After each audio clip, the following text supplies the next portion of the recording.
네, 산염기 불균형입니다. 만약에 우리 몸에 수소 이온의 농도가 바뀌면은 우리 몸에 있는 여러 가지 단백질의 분자 구조가 변형되면서 단백질이 대 역할을 하지 못하거든요. 먹는 닭가슴살 단백질이 아니라 우리 몸은 단백질로 이루어져 있다고 했죠. 모든 것이 그 단백질 구조가 변형되면서 비활성 상태가 되면서 우리 몸이 정상적인 기능을 못하기 때문에 수소이온의 농도를 유지시키는 게 굉장히 중요합니다. 그래서 수소이온의 농도를 우리가 어떻게 수치화하느냐, 어떤 것으로 우리가 알 수 있지? 그 마커가 뭐냐? 그건 pH죠. pH를 통해서 우리가 수소이온의 농도가 높다 낮다 그런 걸 알 수가 있는 거고, 그래서 우리가 우리 몸의 혈청 pH를 조절하는 것이 굉장히 중요한데, 그 조절하는 것을 배우기 위해서는 우리 몸의 산과 염기에 대해서 공부할 필요가 있습니다. 산은 애시드라고 하고 염기는 베이스라고 하죠. 산은요, 수용액 상태에서 수소이온, 그쵸? 수소이온을 만들어내는 분자를 산이라고 합니다. 예를 들어서 HCl 있고요. 또 하나는 탄산이 있습니다. H2CO3가 있습니다. HCl은 우리가 잘 알고 있는 굉장히 강산 중에 하나고요. H2CO3는 약산 중에 하나입니다. 그래서 산은 수용액 상태에서 물에서 수소 이온을 유리하는 분자가 산입니다. 그럼 반면에 염기는 무엇일까요? 반대로 수소 이온을 먹는 거야. 받아들이는 물질이 염기입니다. 우리 몸의 대표적인 염기가 중탄산염 이온입니다. HCO3- 이건 계속 나오니까 외우셔야 되고 반드시. 그래서 이 산과 염기의 평형을 이루는 것이 굉장히 중요하다. 그렇죠? 그래서 그거를 나타내는 마커는 우리가 pH라고 했습니다. pH. 이 정상인의 동맥혈의 정상 pH는 7.35에서 7.45가 정상입니다. 그런데 우리가 왜 정상인의 동맥혈이라고 할까요? 정맥혈은 안 봅니까? 정맥혈로도 pH를 볼 수 있을 것 같은데요. 그렇죠? 기본적으로 정맥혈은 산성이고요. 세포 대사를 통해서 산성화되기 때문에 산성이고,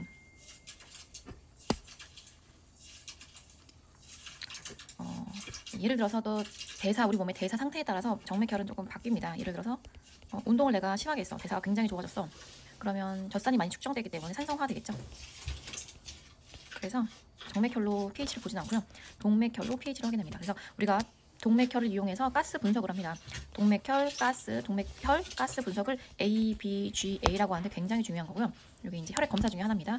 우리 몸이 지금 산성인지 알칼리성인지 확인하기 위해서 ABGA 검사를 한다. 아테리얼 블러드 가스 아날라이시스를 하고요. 이때 pH의 정상 범위는 7.35에서 7.45다라고 알고 있으면 되겠고, 자, H2CO3 탄산이 산이라고 했죠? HCO3- 중탄산염 이온은 염기라고 했습니다. 우리 몸의 산과 염기가 균형을 이루려면요, 산은요, 염기죠. 염기는요 20이 있어야 되고요. 산은요 1이 있어야 됩니다. 20대 1의 비율이 맞아야 우리 몸의 pH가 조절되고 있다. 산과 염기가 평형을 이루고 있다라고 얘기를 할 수가 있겠고요.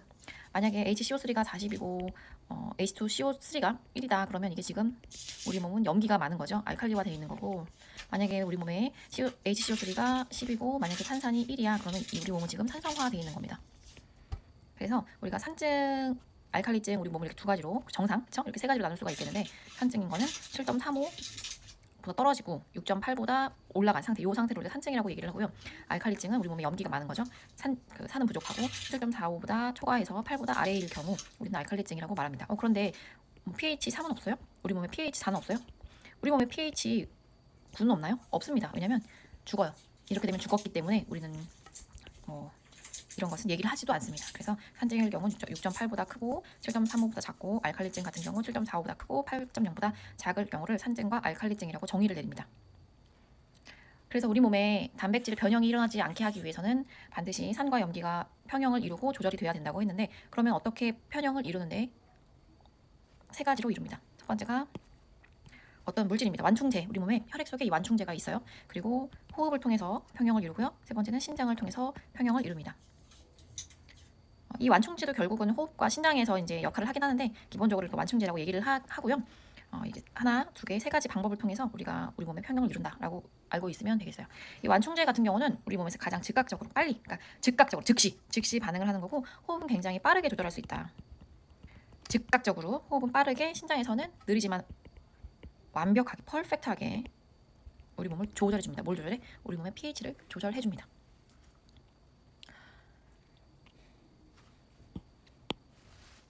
그래서 완충제 그리고 호흡, 신장에서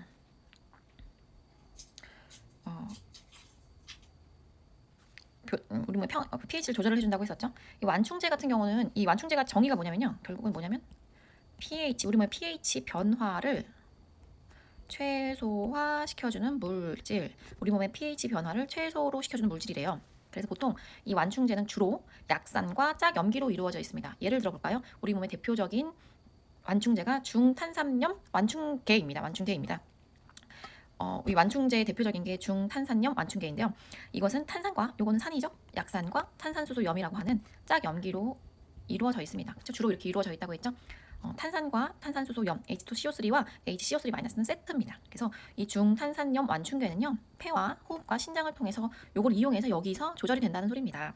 그래서 완충제 중에 대표적인 게 중탄산염 완충계입니다. 탄산과 탄산수소염이고, 이 보면은 이 탄산에서 H를 하나 빼면은 탄산수소염입니다. 짝염기입니다. 그래서 염기에서 이 탄산수소염에서 H를 하나 더해주면 H가 한 개 더 생기니까 H2CO3가 되는 거죠. 우리 몸의 대표적인 완충제 중에 하나가 또 중탄산염이 있었고, 또 하나가 인산계가 있습니다. 인산계. 인산이라는 것은 인산염인 거죠. 인산염의 화학식은 PO4, 3- 이게 인산염입니다. 인산염. 이 인산이라는 거는 인과 산소가 결합된 이온 물질이나 화학 물질 뭐 이렇게 얘기를 하죠. 인과 산소가 결합된 거 다 인산이라고 하는데, 이 인산염 자체가 우리 몸에서 굉장히 중요한 역할을 합니다. 특히 에너지 저장 ATP. ATP라는 게 아데노신 3인산이었죠. 아데노신에 3개 인산이 붙어있는 게 ATP입니다. 이게 뭐였죠? 세포의 화폐, 에너지 화폐였죠. 그러니까 우리 몸에 에너지를 저장하고 전달해주고, 그렇죠? 에너지 사용하고 이런 게 중요한 역할을 해주는 게 인산염입니다. 그렇죠? 그리고 이 인산염은 세포의 신호 전달, 커뮤니케이션 담당을 하고요. 그렇죠? 그리고 뼈와 치아, 그렇죠? 이런 형성에 아주 필수적인 역할을 하는 게 인산염입니다. 중요한 거죠, 인산염. 그런 거고. 근데 이제 인산염은요, 결국 HCPO4라는 인산이 헬이 녹으면 헬이 되면 인산이 녹으면 인산염이 되는 건데, 그러니까 인산에서 녹는 단계가 인산염이 될 수가 있는 거고, 하나가 인산염이 되는 거고, H3에서 일단 그러니까 하나만 붙은 HPO4, H2, PO4 하나가 나간 거죠. 그러니까 하나만 있으면 HPO4 이렇게 되는 거고, 그죠? 요거 그래서 인산 2수소, 인산 1수소, 인산수소 이렇게 얘기를 하죠. 그리고 이거는 인산염 이렇게 되는 거고, 아무튼 인산에서 그 수이온이 녹아서 나가면 이렇게 해리가 되면은 여러 가지 이온 형태로 이루어지는데 다 결국 인산염이라고 보는 거죠. 인산염, 수소가 2개 붙은 인산 2수소, 요건 수소가 하나 붙은 인산 1수소 이렇게 얘기를 하죠. 인산수소 이렇게 얘기를 하고요. 아무튼 이런 것도 인산계도 우리 몸의 완충제 역할을 한다. 어떤 완충제? 산과 염기의 평형을 이루어주는 완충제 역할을 한다. 요거는 보통 소변에서 작용을 하기 때문에 소변 완충제라고 부릅니다. 소변 완충제라고 부른다. 인산은 이렇게 알고 있으면 되겠습니다. 그 다음에 헤모글로빈계가 있습니다. 단백질계가 있고요. 그러니까 단백질을 통해서 우리 몸에 pH 변화를 최소화시켜준다고 생각하면 되겠고, 그 중에 파생된 것이 헤모글로빈계입니다. 파생됐다고 생각하면 되겠어요. 글로빈계. 자, 헤모글로빈은 산소가 달라붙어갖고 산소를 운반해주는 놈이죠. CO2랑 H2O가 만나면 H2CO3가 됩니다. H2개, C가 하나 있고 O가 3개. 그래서 H2CO3가 되는데, 이건 조금 불안정해가지고요. 곧바로 HCO3 그리고 수소 이온으로 분해가 됩니다. 또 이게 해리가 됐죠. 이렇게 되고요. H, 그렇죠? CO3 그리고 H가 H2개, CO3 1개 이렇게 해서 H2CO3가 HCO3-랑 H로 바뀐다라는 것을 요거는 이제 계속 나올 거라서 좀 외우게 될 겁니다.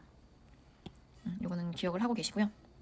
결국 CO2가 물과 만나면 결과적으로 아무튼 여러 가지 효소에 의해서 탄산 탈수효소라고 하는데, 아무튼 그런 효소의 작용에 의해서 결국 우리 몸에 CO2가 들어오면 수소 이온이 생기는 겁니다. 그렇죠? 그러니까 CO2랑 수소 이온은 세트입니다. 또 수소 이온이 여러 가지 반응에 의해서 결국은 수소 이온이 되는 겁니다. 수소 이온은 뭐였죠? 산입니다. 산 그렇죠? 수소 이온이 결국 산을 의미합니다. 산성을 띠는 겁니다. 근데 이 산이 많으면 안 되잖아요. 그러니까 이 헤모글로빈이 완충을 해준다는 겁니다. 헤모글로빈과 산이 달라붙어서 HHB가 되면서 헤모글로빈계에 의해서 산성이 완충이 된다. 그렇죠? 그래서 이런 것들이 있다라는 거고, 단백질 중에 하나가 헤모글로빈계 완충제입니다. 호흡에서는요, 호흡을 통해서 보상을 해줄 수가 있습니다. 그래서 호흡을 통해서 보상을 해준다는 건 결국 뭐죠? CO2에 의해서 보상이 된다는 거고, CO2에 의해서 왔다 갔다 우리 몸에 pH가 왔다 갔다 한다는 거고, 예를 들어서 우리 몸에 산성이 증가했습니다. 좀 산성화돼 있습니다. 그러면 우리 몸은 CO2를 내보내면 됩니다. 그렇죠? 우리 몸이 산성화돼 있으면 CO2를 내보내면 됩니다. 그러면 결국 우리 몸이 산성화된다. 그러면 어떤 소리죠? 얘를 없애는 방향으로 작용을 하기 때문에 우리 몸이 산성화돼 있으면 과다 호흡을 할 수가 있습니다. 그 보상 기전으로. 우리 몸이 만약에 좀 알칼리화돼 있다, 염기가 많아. 그럼 CO2 내보내면 됩니까? 안 됩니까? 결국 CO2는 H 플러스 수소 이온이었죠. 알칼리가 돼 있으면 요거는 호흡을 저환기하면 됩니다. 호흡을 안 하면 됩니다. 저환기하면 됩니다. 요것도 보상 기전 중에 하나인 거겠죠. 신장에서도 마찬가지로 pH를 조절할 수 있습니다. 산이라는 건 이제 수소 이온을 말하는 거겠죠. 산과 탄산수소 이온, 중탄산염 똑같은 말입니다. 탄산수소염. 이 두 가지를 통해서 이 수소 이온을 보유하거나 아니면 탄산수소염을 보유하거나 혹은 수소 이온을 내보내거나 탄산수소염을 내보내거나 하는 방향으로 해서 우리 몸의 pH를 조절을 합니다. 네, 이 정도 알고 있으면 되겠고, 자, 그 호흡 보상과 신 보상을 좀 자세히 공부를 해보면, 자, 호흡 보상은 호흡수 결국 CO2를 넣었다 뺐다 하는 방향으로 호흡 보상이 이루어진다고 하였습니다. 과다한기라는 거는 내 몸이 지금 산성화돼 있어, 내 몸에 수소 이온이 많아. 그러면 CO2를 빼고 싶기 때문에 과다한기 보상이 일어나는 거고, 내 몸이 지금 알칼리가 많아. 그러면 수소 이온을 빼면 안 되니까 저환기, 숨을 안 쉬는 거죠. 들 쉬는 방향으로 우리 몸의 보상 작용은 일어난다라는 겁니다. 그래서 요거는 계속 나오는 거죠. CO2랑 우리가 호흡할 때 나오는 거죠. 그러니까 내뱉는 거죠. 내뱉을 때 CO2가 밖으로 나가죠. 아무튼 CO2랑 H2O가 만나면 H2CO3 탄산이 됩니다. 탄산이 되고요. 이 탄산은 또 즉각적으로 H 플러스와 HCO3 마이너스 중탄산염 이온으로 바뀝니다. 그래서 CO2가 들어오면 많이 쌓이면 수소 이온이 쌓이는 거랑 똑같으니까 결국 산성화 되는 거죠. 요거를 내뱉으려고 과다 환기하는 겁니다. 이런 식으로 작용된다는 것을 외우시고요. 신보상, 신장입니다. 신장 키드니에서도 보상이 일어나는데요. 어떤 보상? pH를 조절하기 위한 보상이 일어난다는 겁니다. 인산염 완충제, 방금 계속 얘기했던 인산계에 의해서 완충이 되기도 하고요. 암모니아 배설을 통해서 완충이 되기도 합니다.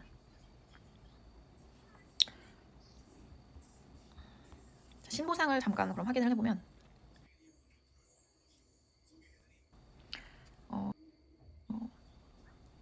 세뇨관 주변의 모세혈관입니다. 이건 혈관이고 우리 진짜 몸 안에 있는 혈관이라고 생각하겠고 이제 그러면 좀 더 편하겠죠. 그리고 이제 세뇨관 내강은 이제 여기서부터는 결국은 오줌 싸는 겁니다. 오줌을 밖으로, 소변을 밖으로 내보내는, 아웃시키는 거고, 여기는 지금 우리 몸인 겁니다. 그쵸? 인이고 아웃입니다.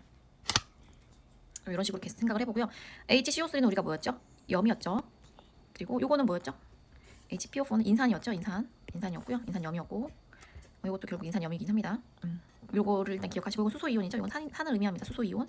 H2CO3는 탄산을 의미하네요. 이렇게 기억을 해두시고 공부를 하겠습니다. 자, 집합관의 상피세포에서 H2와 CO2가 만나서 어떤 효소에 의해서 H2CO3가 되었습니다. CO2와 H2O가요 탄산이 되었습니다. 탄산도 바로 수소 이온과 탄산수소염으로 중탄산염 이온으로 바뀐다고 했죠. 바뀌어서 이 수소 이온은 원래 밖으로 내보냅니다. 그러니까 아웃되는 거죠. 세뇨관, 오줌관으로 나가는 겁니다. 일로 나가는 건 이제 아웃이 된 겁니다. 아웃이 되면서 수소 이온이 나가면서 우리 몸의 폐하를 조절을 하고요. HCO3는 다시 들어옵니다. 다시 재흡수가 되면서 염이 다시 우리 몸에 들어오는 방향 들어오면서 우리 몸의 폐하를 조절을 합니다. 이것도 좀 기억을 하시고, 이렇게 나간 수소 이온은 이미 여과되어 있던, 걸러졌던 세뇨관 주변 모세혈관에서 걸러졌던 여과된, 토리에서 여과된 인산염과 수소 이온이 만나서 H가 두 개가 들어있는 인산염으로 바뀌어서 소변으로 이제 아웃이 되는 겁니다. 그래서 우리 몸에 지금 수소 이온이 많아. 그래서 우리 몸이 지금 산성화돼 있어. 그러면 수소 이온을 내빼는 방향으로, 그렇죠? 그리고 중탄산염 이온은 우리 몸에 들어오게 하는, 재흡수되는 방향으로 우리 몸이 보상을 할 것이고요. 만약에 우리 몸이 지금 알칼리화돼 있어. 그러면 반대의 작용으로 일어나겠죠. 수소 이온은 머금는 방향으로, 그렇죠? 그리고 HCO3-는 재흡수하지 않는 방향으로 작용이 일어나겠습니다. 자, 신장에서는 이렇게 인산염계를 이용해서, 인산염 완충계를 이용해서 수소 이온을 내보내기도 하고요. 아니면 암모니아를 이용해서 수소 이온을 내보내기도 합니다. 예를 들어서 여기 암모니아죠. 암모니아고, 자, 글루타민이 암모니아와 HCO3- 결국 중탄산염으로 되는 거죠. 염으로 갈라지고, 이 아까 있었던 수소 이온이 암모니아와 만나면서 암모늄으로 배설이 되는 겁니다. 신장에서는 인산을 이용한 수소 이온의 배설이 있고요. 암모니아를 이용한 수소 이온의 배설이 있다. 이렇게 두 가지. 그래서 신장은 참 비뇨기에서 중요하죠. 이 신장에서 결국 우리 몸의 pH를 조절하기 때문에 중요한 역할을 하는 것이 또 신장입니다. 비뇨기계에서. 이렇게 알고 있으면 될 것 같습니다. 그리고 그림을 잠깐 보시면 우리 책에 있는 그림인데요. 산이 세포 대사 결과 산이 만들어집니다. 우리가 이제 CO2를 빼내는 거죠. 세포가 대사를 하면요, 걔네도 이제 숨 쉬면 CO2가 나옵니다. 그리고 수소 이온이 나옵니다. 이 두 개를 없애야겠죠, 결국. 혈액에서 이산화탄소와 물이 결합하여 아까 혈액에서 이산화탄소와 물이 결합해서 CO2와 나온 CO2와 물이 결합해서 H가 두 개인 O가 세 개인 CO3인 탄산이 되죠. 이거는 약산입니다. 그리고 완충 요소 용액에서 수소 이온이 탄산수소 이온과 만나서 HCO3-와 만나면서 이제 완충이 되는 거죠. 완충이 되고 있습니다. 이렇게 만나면서 이것도 다시 H2CO3가 됩니다. 결국 이제 완충제 용액에서 탄산이 다시 되는데 이렇게 산이 생겼죠. 산이 생겼어요. 그러면 신장에서요. 탄산이 탄산수소 이온과 수소 이온으로 분해합니다. 신장에서 탄산수소 이온과 수소 이온으로 분해가 됩니다. 그러면 탄산수소 이온은 다시 염이니까 우리 몸으로 재흡수가 되고 수소 이온은 밖으로 배출이 된다고 했었죠. 그래서 이렇게 두 가지 방향으로 인산염과 만나서 그리고 암모늄과 만나서 배설이 된다고 했었습니다. 이제 배출이 됐고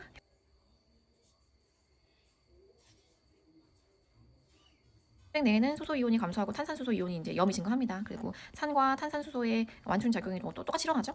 또 H 플러스와 CO2가 생기고, 그렇죠? 다시 이제 우리 몸에 산이 있어요.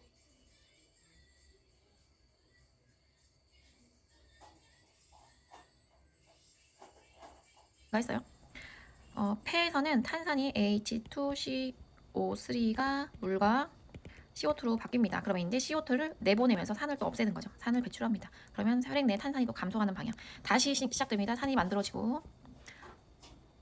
이제 만들어지고 이산화탄소가 탄산으로 바뀌고 이제 그 완충 용액에서 탄산수소 이온과 결합하면서 또 산이 만들어지죠. 요게 이제 신장에서 또 갈라지면서 소변으로 배출. 똑같습니다. 계속 이렇게 왔다 갔다 하면서 우리 몸의 pH가 조절이 되고 있습니다.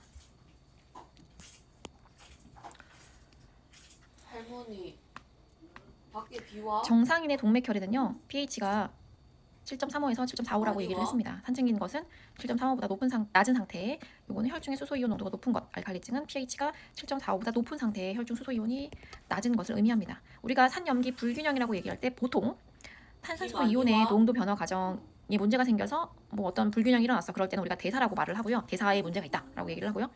우리 몸에 CO2 변화가 문제가 있을 때 산염기 불균형이 있을 때 우리는 호흡과 관련된 불균형이라고 얘기를 합니다. 그러니까 요거와 산증과 알칼리증이 만나서 호흡성 산증, 호흡성 알칼리증, 대사성 산증, 대사성 알칼리증 이 네 개를 구분해서 외울 필요가 있습니다. 지금부터 그런 거를 공부를 할 겁니다. 자, 호흡성 산증, 대사성 산증, 알칼리증, 대사성 알칼리증. 호흡성 관련된 거는 CO2와 관련된 문제, 대사성과 관련된 거는 HCO3-와 관련된 문제라고 했었습니다. 호흡성 산증, 호흡에 문제가 생겨서 우리 몸에 CO2가 늘어나고 수소 이온이 증가한 겁니다. 호흡의 문제, 뭐가 있을까요? 폐렴, 그렇죠? 폐렴으로 인해서 몸에 자꾸 CO2가 쌓입니다. 우리가 뭐가 이제 호흡 기도로 기관지로 뭐가 막혔어요. 그래서 CO2가 배출이 안 됐어요. 그럴 때 흡인됐을 때 산증이 일어날 수 있겠죠. 천식입니다. 그래서 기도가 막혔습니다. 그럴 때 산증이 생길 수가 있고요. 흉부 손상 뭐 이렇게 다쳤어요. 그래서 호흡이 억제됐어요. 아니면은 흉곽이 이상이 있어요. 약간 선천적으로 이상이 있을 수도 있고 아니면 손상으로 인해서 흉곽에 이상이 있을 수가 있죠. 그래서 팽창이 좀 제한돼. 팽창 스스로 이제 늘어나지 않는 겁니다. 그러니까 나갈 수가 없습니다. 그리고 아니면 호흡 중추를 억제시키는 마약성 약물을 좀 복용했어. 호흡 자체가 이제 안 됩니다. 지금 호흡수가 떨어졌어요. 호흡을 안 하고 있어요. 그러면 호흡성 산증이 생깁니다. 호흡과 관련된 문제로 인해서 산증이 생길 수가 있어요. 그리고 COPD, 크로닉 obstructive pulmonary disease, 폐쇄성 폐질환 이런 환자들 같은 경우 또 호흡성 산증이 생길 수가 있죠. 아니면 흉부에 또 흉부 손상, 흉곽 이상, 흉부에 근육들이 있죠. 그 흉곽 근육들이 잘 문제가 일어나서 잘 늘어나거나 줄어들거나 하지 못합니다. 그런 문제, 신경 이상, 뭐 흉곽에 신경 이상이 있어. 이럴 때 다 근육 자체가 문제가 있기 때문에 팽창이 안 되면서 호흡성 산증이 생길 수가 있는 거죠. 여러 가지 이유로, 호흡과 관련된 여러 가지 이유로 산증이 생길 수가 있습니다. 그럼 산증일 때 우리 해결을 어떻게 하면 좋을까요? 산소를 줘야겠죠. 높은 산소 분압을 이용해서 산소를 줍니다. 그리고 기관지 확장제, 막혔으니까 기관지 확장제를 사용할 수도 있겠고요. 폐렴이라서 분비물이 많아서 산증이 생겼어. 그러면은 점액 용해제 같은 거, 그렇죠? 원인 제거해주는 게 중요합니다. 이렇게 하거나, 그렇죠? 이런 게 중요하겠고. 아까 우리가 PCOPD를 얘기를 했는데 이거는 크로닉하게 만성 폐쇄성 폐질환이 있는 사람들이죠. 크로닉하게 막힌 사람들입니다. 그러니까 평생 이 사람들은 만성적으로 이미 산소가 부족한 상태에서 잘 살아가고 있습니다. 산소가 부족한 상태에서 잘 살아가고 있는데 이 COPD 환자가 지금 뭐 어떤 일로 인해서 순간적으로 뭐 감기에 걸렸어. 그래서 좀 더 호흡성 산증이 생겨서 입원을 한 겁니다. 그럼 이 COPD 환자에게는 고농도의 산소를 주면 될까요? 안 될까요? 고농도의 산소를 주면 안 됩니다. 왜냐하면 이 COPD 환자들은 호흡의 유일한 자극은 산소 부족이거든요. 그리고 이미 산소가 부족한 상태로 계속 살아오고 있기 때문에 이미 만성적으로 폐쇄성 폐질환을 갖고 있는 사람들은 이미 산소가 부족한 상태에서 잘 살아가고 있었는데 내가 갑자기 고농도의 산소를 줬다? 그러면 아예 호흡 자극이 일어나지 않으면서 완전히 문제가 생깁니다. 그렇죠? 아예 호흡 자극 자체가 내가 고농도를 줘버리면 아예 호흡 자체가 자극이 되지 않아서 완전히 위험해지기 때문에 기본적으로 호흡성 산증일 때는 고농도의 산소를 주는 것이 맞지만 COPD 환자 같은 경우는 저농도의 산소를 제공하는 것이 맞습니다. 거기 좀 특징적이니까 알고 있으면 되겠고요. 대사성 산증, 대사로 인해서 산증이 생겼을 수가 있습니다. 대사성 산증 같은 경우는 산 자체가 증가하거나, 그쵸? 우리 몸의 산 자체가 증가하거나 아니면 알칼리가 반대라고 그랬죠? 알칼리가 감소하면 대사성 산증이 생기는 겁니다. 산이 증가하는 것은 뭐가 있을까요? 산성이 증가하는 거. 심하게 운동을 했어. 그래서 우리 몸에 젖산이 생겼어. 심하게 운동으로 인해서 젖산이 생겼어. 이럴 때도 산성이 심해지면서 대사성 산증이 생기는 거고, 당뇨병성 케톤 산증이 생겼어. 이럴 때는 산이 생기기 때문에 대사성 산증이 생길 수가 있는 겁니다. 이게 세포입니다, 세포. 자, 당뇨라는 게 뭐죠? 인슐린이 우리 밥을 먹으면 인슐린이라는 것이 작용을 해서 이 당을 우리 몸으로 결국 집어넣어 주는 겁니다. 어디? 우리 몸의 세포로 집어넣어줘서 세포가 당을 이용해서 에너지를 낼 수 있는 건데, 인슐린이 작용을 하지 못하기 때문에 당이 세포로 들어갈 수가 없습니다. 그래서 당뇨 환자들은 세포 내에는 당이 없고 혈액 내에 당이 많습니다. 그러니까 당뇨병인 거죠. 그러면 세포는 에너지를 내야 되는데, 당을 이용해서 원래 에너지를 내는데 효율적으로 세포가 당이 없어. 그러면 뭘 이용해서 에너지를 내느냐? 지방을 이용해서 에너지를 냅니다. 지방을 이용해서 에너지를 냈을 경우, 만들었을 경우 케톤이라는 산이 생깁니다. 그러면서 이 당뇨병 환자들은 조금 시간이 더 오래되면 지방을 이용해서 에너지를 사용했을 때 케톤 산증에 올 가능성이 굉장히 높아집니다.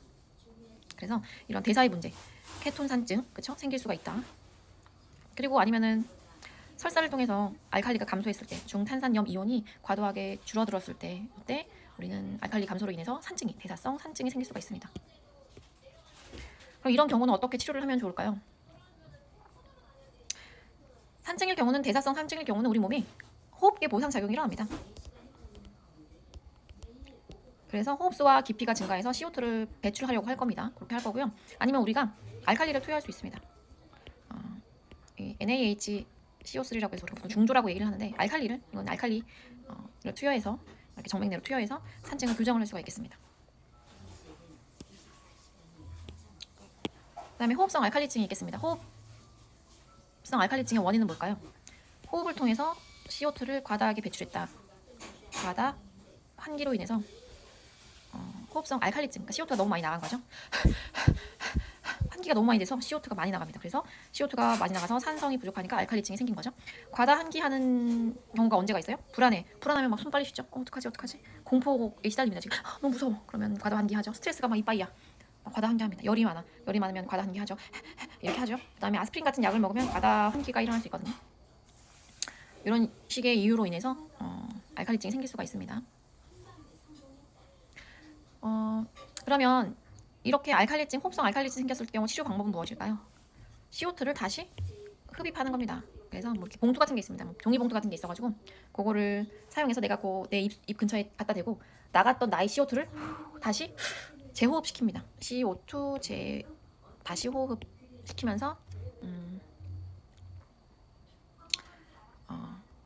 저탄산혈증을 방지하는 겁니다. 그래서 이건 호흡성 알칼리증에 대해서 지금 얘기를 한 거고, 그다음에 대사와 관련된 알칼리증이 있어요. 이거는 알칼리가 빠진 겁니다. 그래서 그러니까 빠진 거니까 산이 빠지거나, 이거 알칼리가 빠진 게 아니라 산이 빠지거나, 알칼리가 많아지거나 뭐 이런 거가 있겠죠. 산이 빠지는 건 우리 몸에 대표적으로 산성화되어 있는 장기가 어딥니까? 위죠, 위. 과도하게 내가 토해가지고 위에 염산이 빠졌을 경우 대사성 알칼리증이 생길 수가 있는 거고요. 우리 몸이 저칼륨혈증이 올 수가 있어요. 저칼륨혈증이 오면은 알칼리증이 생길 수가 있는 거죠. 저칼륨혈증이 왔을 때 알칼리증이 생기는데, 그 저칼륨혈증이 올 수 있는 대표적인 이유가 뭐냐면 띠아짓이라는 이거 이뇨제 계열이거든요. 띠아짓 계열의 이뇨제를 사용하였을 경우 저칼륨혈증이 올 가능성이 높아집니다. 그래서 만약에 대사성 알칼리증이 이뇨제를 사용한 저칼륨혈증이 때문에 생겼어. 그러면 이뇨제 복용을 중단하고 다른 이뇨제를 투여를 해야겠죠. 그렇게 원인 교정을 합니다. 아니면 대사성 알칼리증이 이 HCO3-가 함유된 거를 많이 먹으면 이제 알칼리가 생기는 거니까 알칼리증이 생길 수가 있습니다. 그래서 이런 걸로 인한 제산제를 먹었을 경우 알칼리증이 생겼으면 요거 이제 안 먹어야죠. 그렇게. 아무튼 이 산염기 불균형은 원인을 치료해 주는 게 중요하다. 그래서 호흡성 산증과 알칼리증, 대사성 산증과 알칼리증이 있습니다. 그래서 한번 원인은 다 지금 얘기했으니까 확인을 해보시고요. 영양은 당연히 산증이니까 PCO2, 뭐 혈액의 CO2가 증가하겠죠. PCO2도 마찬가지 확인을 해보시고, 이 산증일 경우 신장에서 더 많은 수소이온을 배출하고 보다 많은 아까 탄산이 수소이온 요거를 재흡수를 합니다. 그래서 검사실 결과는 산증이 PCO2가 증가하고 혈청 탄산수소염도 증가를 하게 되어 있어요. 검사실 랩 결과가 혈액 검사에서 조금 특징적이니까 기억을 해두면 좋을 것 같고, 만약에 보상 기전이 실패했어 그러면 pH가 낮아지는 거죠. 산증은 pH가 떨어지는 거니까. 산증. 알칼리증이 호흡성 알칼리증일 경우 신장에서 보상작용이 일어나는데 수소이온을 더 배출하고 탄산수소이온을 더 적게 재흡수하겠죠. 알칼리니까 빼야 되니까. 그래서 혈액의 PCO2는 감소하게 되어 있습니다. 이것도 보상 기전 상실할 때 어떻게 되는지 보시고, 대사성도 마찬가지입니다. 다 보시면 되는데, 대사와 관련돼서는 혈청 탄산수소염이 감소합니다. 왜냐면 이미 대사성으로 인한 산증이 생겼을 경우 빠르게 그 완충제 작용을 하기 때문에, 그쵸? 수소이온과 완충제가 빨리빨리 만나면서 혈청 탄산수소염은 감소합니다. 대사성일 경우. 알칼리증도 마찬가지. 대사성 알칼리증일 경우 빠르게 그 완충 작용이 일어나면서 혈청 탄산수소염은 증가를 합니다. 그래서 이 내용은 여기서 조금 보면 알 수 있는데, 이 산증이 호흡성이 있고 대사성이 있죠. 그래서 호흡성으로 인한 폐기종으로 인해서 CO2를 많이 보유하고 있으면 수소이온이 결국 증가하는 거였는데, CO2 보유가 증가하면 산증이 생기죠. 그럼 보상작용에서 신장에서 보다 많은 탄산수소 이온을 재흡수하기 때문에, 왜냐면 이게 탄산수소 이온이 염이니까 혈청의 탄산수소염은 상승합니다. 그래서 PCO2 상승, HCO3- 상승. 대사성 산증일 경우 신장의 산 배출 속도보다 더 많은 산이 생성이 되고, 이거 인슐린 때문에, 그쵸? 인슐린 결핍으로 인한 케톤 산증에 의한 대사성 산증일 경우 산이 빠져나가는 것보다 더 많은 케톤 산이 생기기 때문에 이 산이 염과 만나면서 탄산수소 염은 감소합니다. 이거 좀 다르죠? 그래서 이 내용들을 기억을 하면 되겠는데, 그러니까 이걸 막 달달달 외우려면 외워지지가 않고요. 처음부터 이런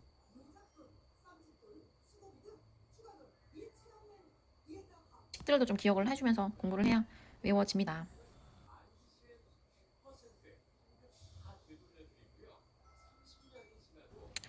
CBC 루틴 케미스트리 ABGA가 이제 사실 결국 다 나온 얘기들입니다. 이게 실제로 제가 세브란스 병원에서 이렇게 보여지거든요. 간호사 화면에. 그거를 캡처해 온 거고, CBC라는 건 컴플리트 블러드 카운트입니다. 전 컴플리트 전 혈구 검사이고, 전체 혈구를 보는 거죠. 전체 혈구가 뭡니까? 적혈구, 백혈구, 혈소판을 검사한다는 겁니다. 이런 CBC 검사를 통해서 우리가 빈혈도 알 수 있고요. 감염, 그쵸? 빈혈은 RBC, 감염은 WBC, 그쵸? 이 출혈 같은 것들, 이런 거는 플레이틀릿, 혈소판을 이용해서 알 수가 있죠. CBC 검사는 이런 걸 확인하려고 검사를 하는 거고, 루틴 케미스트리는 이제 화학 검사인 거죠. 결국엔 전해질 검사 같은 걸 하려고 이 검사를 하고, 아테리얼, 블러드 가스 아널라이시스, ABGA는 가스, pH를 확인하기 위해서 하는 검사들입니다. 오늘 이게 다 배운 거죠, 사실. 그래서 검체의 명은 홀블러드에서 CBC 검사하는 겁니다. 그래서 컴플리트 블러드 셀에는 여러 가지가 있는데 WC를 카운트할 수가 있고요, RBC를 카운트할 수 있고요, 헤모글로빈을 수치를 확인할 수가 있죠. 헤마토크리트 볼 수 있고요, MCV, MCH 전부 다 확인할 수가 있습니다. 이 정상 범위 같은 거는 제가 이거를 매우 대략적인 단어 그 수치는 알아야겠지만요.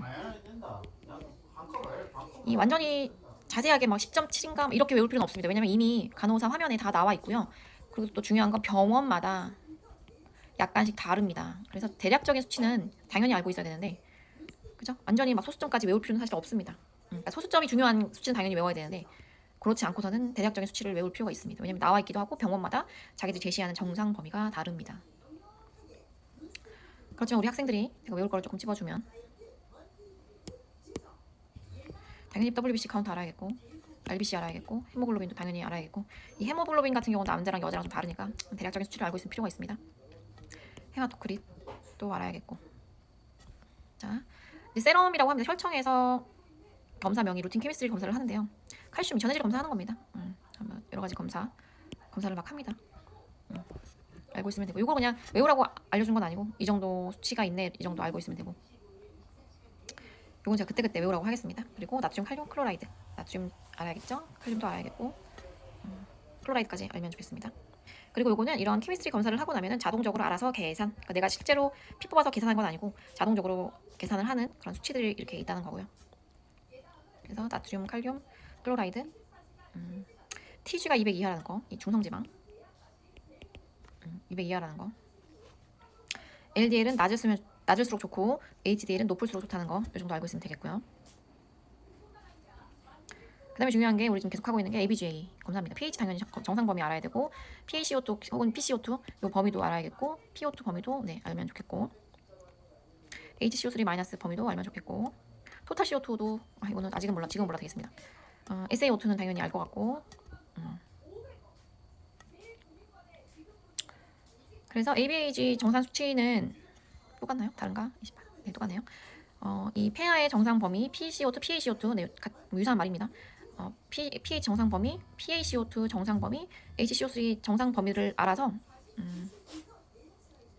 우리가 호흡성 알칼리증인지 호흡성 산증인지 대사성 산증인지 대사성 알칼리증인지 구분을 할 필요가 있겠습니다. 우리가 보통 호흡에 문제가 생기면 PaCO2를 본다고 했으니까 호흡성이 이렇게 들어있는 거고, 대사에 문제가 생기는 건 HCO3를 이용해서 확인할 수 있으니까 대사성이 이제 문제가 이렇게 대사성으로 구분을 짓는 거고, 호흡에서 문제가 생겼어 그럼 신장에서 보상작용이 먼저 일어나고요. 호흡에서 그 대사에서 문제가 생겼어 그럼 호흡으로 보상작용이 일어납니다. 그렇죠? 호흡에 의한 문제면 신장에서 보상작용이 일어나고, 대사에 의한 문제는 호흡에서 보상작용이 일어난다. 이렇게 알고 있으면 되겠습니다.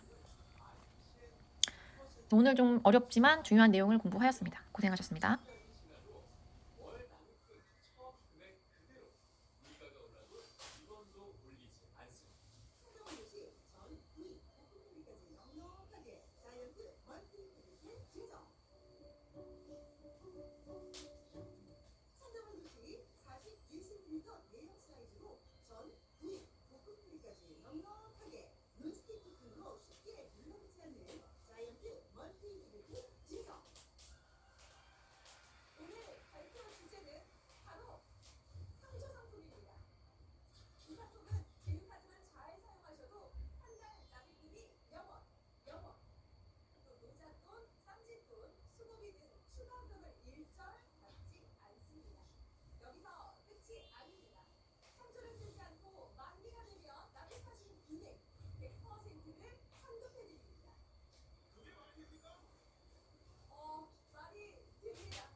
네, 맞습니다. 오나라 씨가 주장하고 있는 헬스케어 서비스가 있는 장소는 바로 예담 장소입니다. 예담은 헬스케어 서비스가 있어 24시간 실시간으로 전화 건강 상담과 진료 예약까지 대행해줍니다. 또한 사무실로 상품 관련과 유언 관련, 재산 분할 등 유가족 법률 관련 서비스까지 가능합니다. 그뿐만 아니라 만기식 크루즈 상품으로 전환해서 사용도 가능하고 가입 첫날부터 횟수 제한 없이 기차 여행 만들기 혜택이 진짜로 하는 건 알겠는데 믿을 수 있는 상도로 만나요. 한국 구직원 공제에서 100% 출자하고 자동도가 무려 500원. 제일금융권에 지급 보증하는 정직한 창조 예상 선도입니다. 지금 전화 주세요. 신성원 시 전, 이, 목표까지 넉넉하게 자이언트 멀티 뷰티 증정.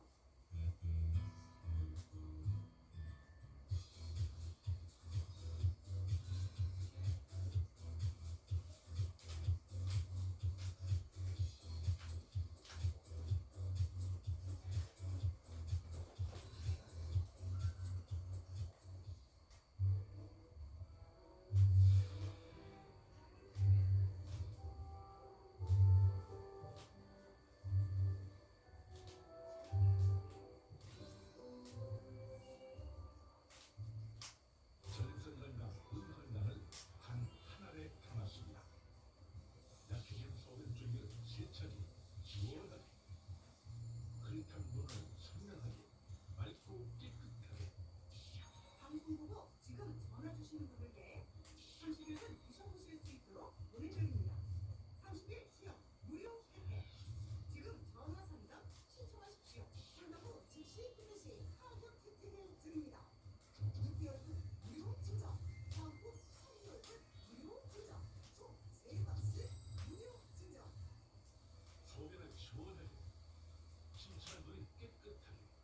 이게 끝이 아닙니다. 여기에 증력, 에너지, 비타민 4종까지 더 하루 하나로 혈중 케어, 눈을 맑게, 소변을 시원하게. 전립선 건강, 눈 건강 걱정하시는 분들이라면 30일 이벤트 신청하세요. 전선과 은선단을 단 하나에 담았습니다. 약해진 소변 중에 세차기, 시원하게, 흐릿한 문을 선명하게, 맑고 깨끗하게. 방송 보고 지금 전화 주시는 분들께 30일은 드셔보실 수 있도록 보내드립니다. 30일 시험 무료 혜택. 지금 전화 상담 신청하십시오. 상담 후 즉시 구매시 가격 혜택을 드립니다. 6개월은 무료 증정, 다음 후 3개월은 무료 증정, 총 3박스 무료 증정. 소변을 시원하게, 신선한 물이 깨끗하게. 이게 끝이 아닙니다. 여기에 증력, 에너지, 비타민 4종까지 더 하루 하나로 혈중 케어, 눈을 맑게, 소변을 시원하게. 전립선 건강, 눈 건강 걱정하시는 분들이라면 30일 이벤트 신청하세요.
Those switcher assholes may have run at my phone.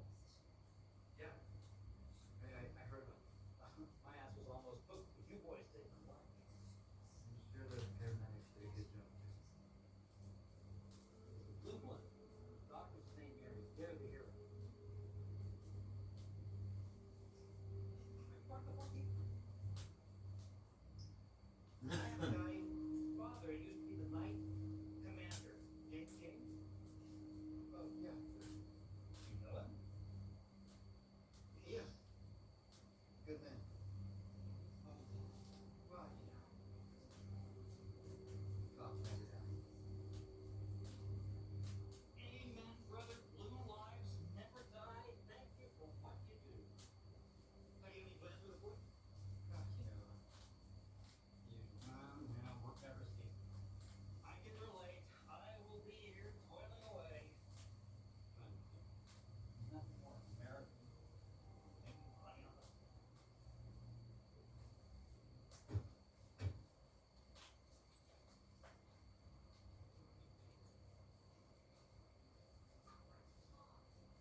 Oh, you think they care about us?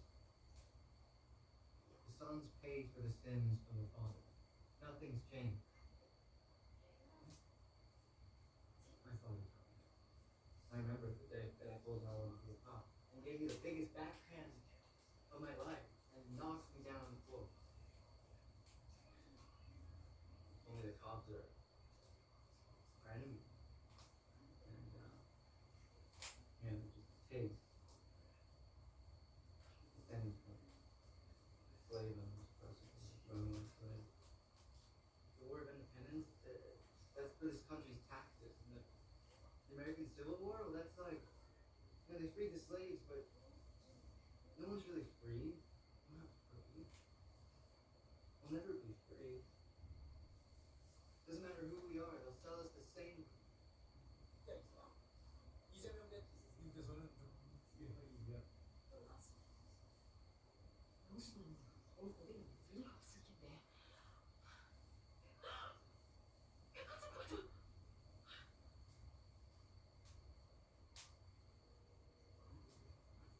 건양백화점 고객센터 맞지?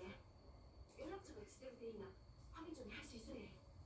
혹시 이분 본적 있으세요?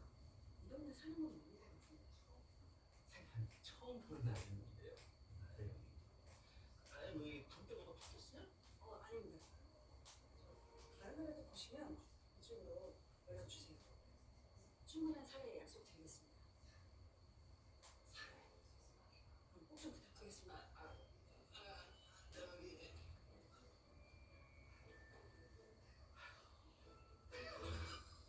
깜짝이야 진짜 없는 애 꼬라지기네 진짜 그냥.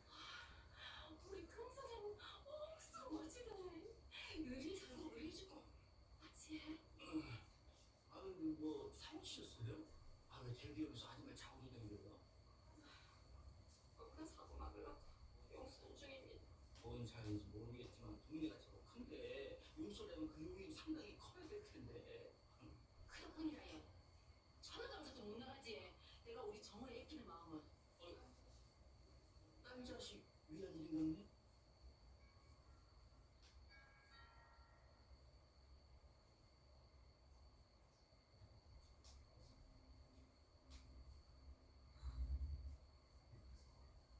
어머니께서 한 부회장님 편찮으시다는 전화를 주고 저희 집 한밤 주치의 정 박사님과 통화를 하셨습니다. 그걸 왜 하나 오빠가 해요? 주영채 아니 내려올게 언니가 아니고. 건양가에 주치의가 없는 것도 아니고 이거 여보건 우리가 식전에 귀한 따님 오라가라 막대했다고 생각하셨나 봅니다. 오 회장님이 아닙니다. 두 분 오랜만입니다. 부회장님 애프터십 보고 계십니다. 네, 정 박사님.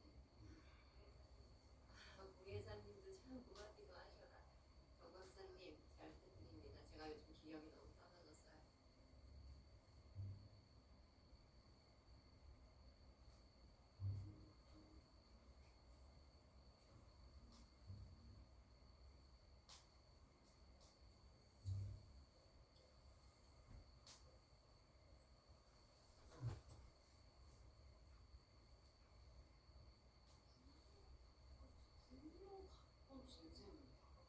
왜 등장님이 싹 바뀌었지? 그래서 하나 오빠는 나랑 달랐지.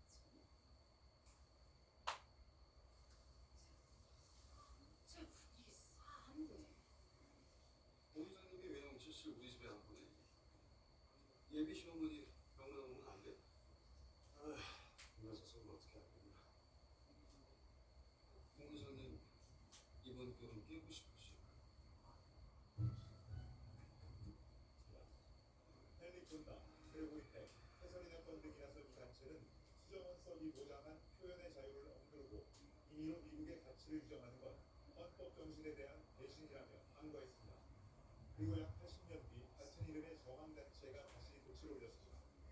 메카시즘의 어둠을 뚫고 자유의 세력을 꿈꿨던 아버지의 뜻을 딸이 이어받았습니다.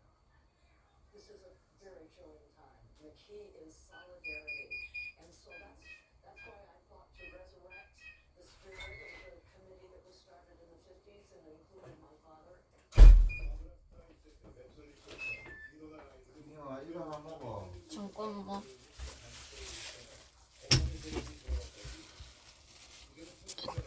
권력자 비판, 의문 제기, 항의, 통제는 미국이 지향해온 근본 가치라며 표현의 자유, 언론의 안녕하세요. 이번 시간에는 수분 전해질 산염기 불균형 공부해 보도록 하겠습니다. 알파 CD. 주요 용어는 한번 확인해 보시고요. 일단 우리가 이 수분 전해질을 공부할 때는 우리 몸의 체액이 어떻게 구성되어 있는지 공부하는 것이 중요하기 때문에 이 슬라이드를 가져와 봤고요.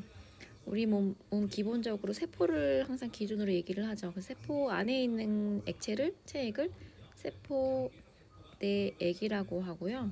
그 다음에 이렇게 혈관이 있겠죠. 혈관에 있는 혈장의 액체, 혈장을 우리가 이제 세포 외액 중에 하나를 또 혈장이라고 부르는 거고, 혈장 밖에 그리고 세포 내액 바깥에 있는 이 부분을 간질액, 조직액 이렇게 얘기를 하는 거죠. 그래서 우리가 세포 내액과 그 나머지를 이 부분, 나머지 부분을 세포 외액이라고 이렇게 구분을 합니다. 그래서 그냥 크게 이제 세포 내액과 외액으로 구분을 하자면, 세포 내는 칼륨이라는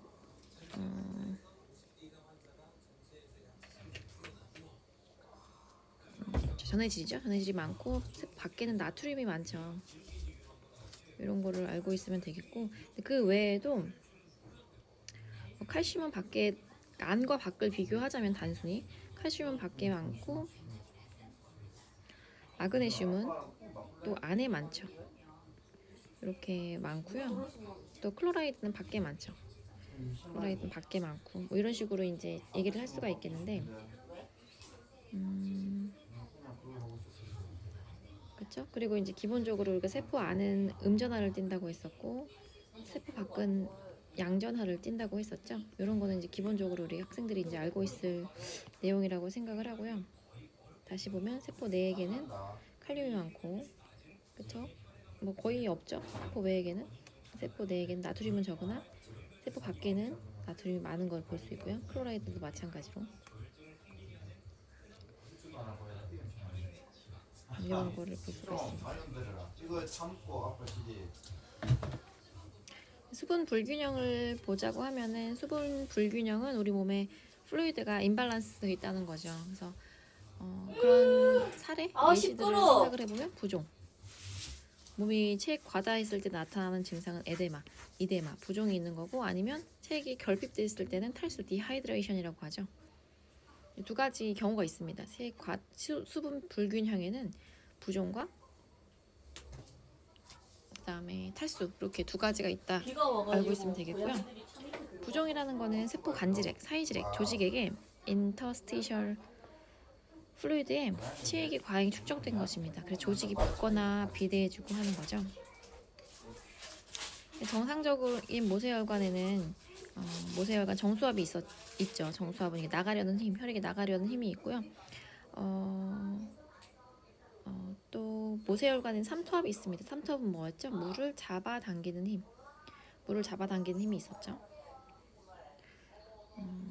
만약에 그 모세혈관 정수압이 삼투압보다 과도하게 증가했을 경우, 나가려는 힘이 굉장히 세면 그때는 이제 조직에 물이 차면서 부종이 생기는 거고, 그죠? 그리고 삼투압이 만약에 적어졌어요. 혈관으로, 혈액으로 물을 잡아당기는 힘이 부족해. 그러면 물이 잡아당겨지지 않으니까 당연히 그때도 조직에 부종이 생기겠죠. 물이 차겠죠. 그래서 그런 내용들이 여기 적혀져 있고요. 모세혈관 정수압이 증가하면 나가려는 힘이 커지기 때문에 부종이 생길 수가 있고, 세포 간질액 삼투압이 증가하면 또 마찬가지로 간질액에 대한 물을 잡아당기는 힘이 커지기 때문에 부종이 생길 수가 있는 거고, 만약에 종양이 림프관 같이 흐름을 막는다, 림프관의 흐름을 막으면 부종이 생길 수가 있는 거죠. 노폐물들이 빠지지 못하면서, 물들이 빠지지 못하면서 부종이 생길 수가 있는 거고, 만약에 혈중 알부민이 저하돼서 혈중의 삼투압이 작아졌어요. 그럴 때도 부종이 생길 수가 있습니다. 물을 잡아당기는 힘이 부족할 경우 생길 수가 있죠. 그래서 부종의 원인은 아마 친구들이 이제 다 알 것 같고요. 마찬가지로 모세혈관 혈관의 투과성이 증가되면 물이 잘 빠지면서 부종이 생길 수가 있겠죠. 조직으로. 두 번째 수분 불균형은 디하이드레이션 탈수입니다. 탈수라는 거는 수분 섭취가 불충분하거나 아니면 체액이 과도하게 빠진 겁니다. 빠져서 체액이 결핍된 상태가 탈수입니다. 이 탈수는요, 정상 성인에 비해서 수분을 빨리 보충하려고 하는 능력이 떨어지는 영아나 노인에게서 더욱 심각한 문제로 일어납니다. 그래서 원인에는 너무 물을 뺀 거예요. 굿도 너무 많이 했어요. 아니면 설사 너무 많이 했어요. 우리 그럼 탈수되죠. 그래서 우리가 구토하거나 설사할 때 탈수되지 말라고 이온 음료 같은 거 먹잖아요. 그리고 과도하게 땀을 빼거나 당뇨병, 케톤 상증 역시 탈수를 일으킬 수가 있고요. 그리고 충분하게 수분을 먹지 못했어, 섭취하지 못했어, 그럴 때 당연히 탈수가 생길 수가 있습니다. 안 간지러운데? 어려운 거 아니니까 넘어가면 될 것 같고요. 그래서 우리 체액의 과다, 부종과 탈수의 증상이 좀 적혀져 있는데 사실 어렵지 않거든요. 한번 읽어보면 될 것 같고, 붓겠죠. 당연히 국소적으로 붓겠고, 그쵸? 부으니까 핏기가 안 보입니다. 창백하고 회색이 보이거나 아니면 너무 붉은 피부 색깔 같은 게 보일 수가 있겠죠. 체중이 증가하겠죠. 체액이 과다하니까 물살인 거죠. 체중 증가하고, 고혈압 생길 수가 있고요. 그리고 기면 발작 생길 수가 있고요. 그러니까 이 기면 발작 이런 거는 이제 뇌 세포에 물이 찼다고 물 찰 수도 있는 거죠. 그래서 그런 뇌에 문제가 생기면서 뇌세포에 문제가 생기면서 기면이나 발작 같은 증상들이 일어날 수가 있는 거고, 폐에도 물 차겠죠. 그래서 수포음이 생길 수가 있고요. 이런 정도 알고 있으면 되겠고, 만약에 체액이 결핍됐어 그러면 당연히 이제 움푹 꺼진 눈, 되게 피로해 보이고, 그죠? 긴장도 당연히 떨어지고, 점막이 건조하죠. 갈증 느끼고, 체중 감소해지고요. 빠르고 약한 맥박이 뭐냐면 자꾸 혈압이 떨어지게 돼 있죠. 체액량 자체가 떨어지면 혈압 자체가 떨어집니다. 그러면서 이제 반사적으로 약하고 빠른 맥박이 나타날 수가 있겠고, 피로, 허약, 어지러움, 혼미 당연히 올 수가 있죠. 물이 탈수가 되면 체온 증가하고, 이 정도는 차이가 뭐 조금 있으니까 구분해서 비교를 해보면 좋을 것 같고요. 그 다음에 나오는 게 전해질 불균형입니다. 그 전에 이 함유 부종이라는 게 있는데 이거 한번 그림으로 볼 필요가 있겠어요. 이렇게 압력을 가해서 누르면 웬일이야, 너무 부었죠. 이렇게 원래대로 자국이 돌아오지 않습니다. 이만큼 눌린 거예요. 조직에 물이 이렇게 찼어. 이런 걸 함유 부종이라고 합니다. 오목 부종, 함유 부종 이렇게 얘기를 합니다.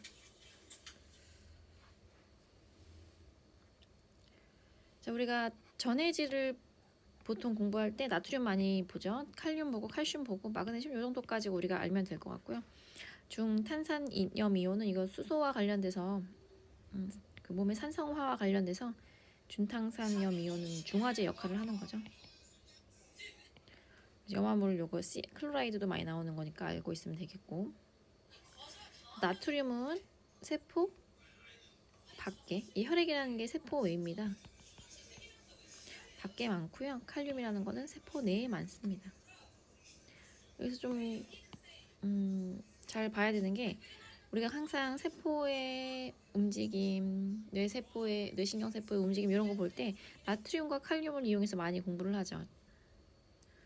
나트륨은 밖에 많다고 했고 칼륨은 안에 많다고 했죠. 그런데 상대적으로 그러니까 나트륨에 있어서 세포 내와 세포 외에 나트륨의 차이가 칼륨의 차이보다 많지 않습니다. 그러니까 무슨 말이냐면, 세포 내 칼륨은 160, 세포 외에 칼륨은 4, 그죠? 나트륨은 세포 내에는 10, 세포 외에는 145. 그러니까 이 세포 내와 외의 차이가 뭐가 더 크다? 칼륨이 더 크다. 그리고 칼륨 자체가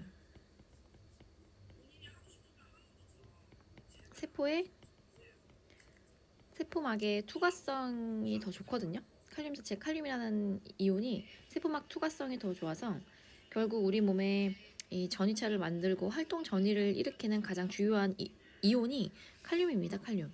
요거를 좀 기억을 해주시면 좋을 것 같고요. 이 세포 안이 특히 마이너스라고 했는데 이게 왜 생기냐면 칼륨이 안에 많고, 그래서 이제 칼륨이 중심인 거죠. 칼륨이 안에 많고 밖에 적다. 그렇기 때문에 칼륨은 밖으로 나가려고 하는 성질을 띠고 있습니다. 원래 자연의 섭리에 따라서 많은 곳에서 적은 곳으로 나가거든요. 그래서 우리가 지하철 탈 때 지하철에 사람이 엄청 많으면 밖으로 막 튕겨져 나가려고 노력하죠. 그 정차 있을 때. 그걸 생각해 보면 칼륨이 안에 많고 밖에 적기 때문에 나가려고 하는데, 요 나가려고 하는 거를 잡아당기는 힘이 안에서 막 생깁니다. 그렇기 때문에 음전화가 생기는 거거든요. 아무튼 결국 칼륨 때문에 음전화가 생기는 겁니다. 세포막은. 그래서 이 마이너스 70이라는, 그러니까 칼륨 때문에 생기는 전하는 마이너스 90인데 기타 다른 나트륨이나 칼슘 이런 것들이 있기 때문에 안정막 전위는 마이너스 70이라고 사실 하는 거죠. 우리가 이 마이너스 70을 뛰어넘었을 때 활동 전이가 일단 생기는 거죠. 세포의 활동 전이 마이너스 70을 뛰어넘었을 때 활동 전이가 생긴다. 이렇게 알고 있으면 되겠고, 조금 어렵긴 하지만 다시 한번 설명을 하자면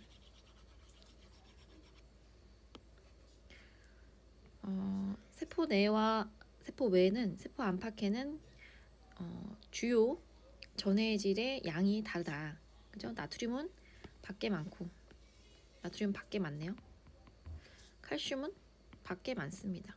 마그네슘은 안에 많고, 염화물, 클로라이드도 밖에 많습니다.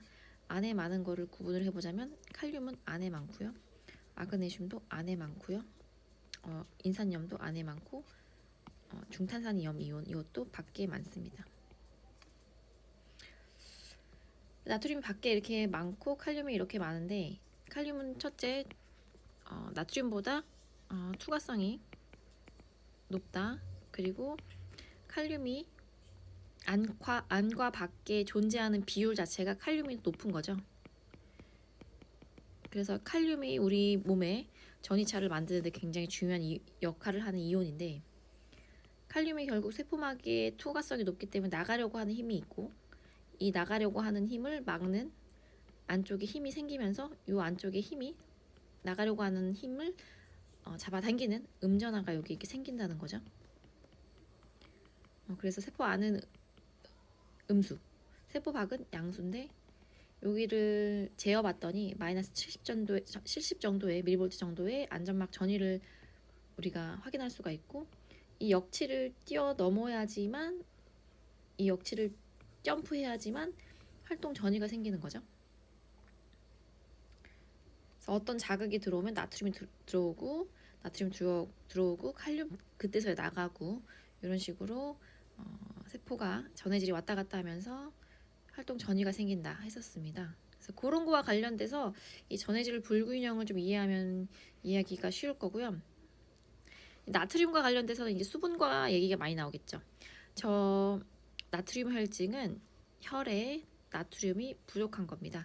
고나트륨 혈증은 혈에 나트륨이 많은 거죠. 이 정도의 수치는 좀 기억을 하고 계시고요. 135ml 이퀴밸런트 퍼 리터, 이 정도는 이제 외우시면 되고, 고나트륨 혈증은 145ml 이퀴밸런트 퍼 리터, 이 정도는 이제 수치를 조금 이제 익숙하게 하는 거는 필요할 것 같고요.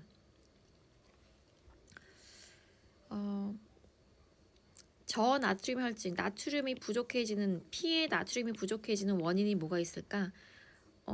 발한이 심할 때, 땀 나가면서 나트륨 같이 나갈 때, 구토하면서 나트륨 다 나갈 수가 있죠. 설사했을 때, 이런 걸로 인해서 우리 몸에 실제로 나트륨이 소실됐을 때 저나트륨 혈증이 올 수가 있고요.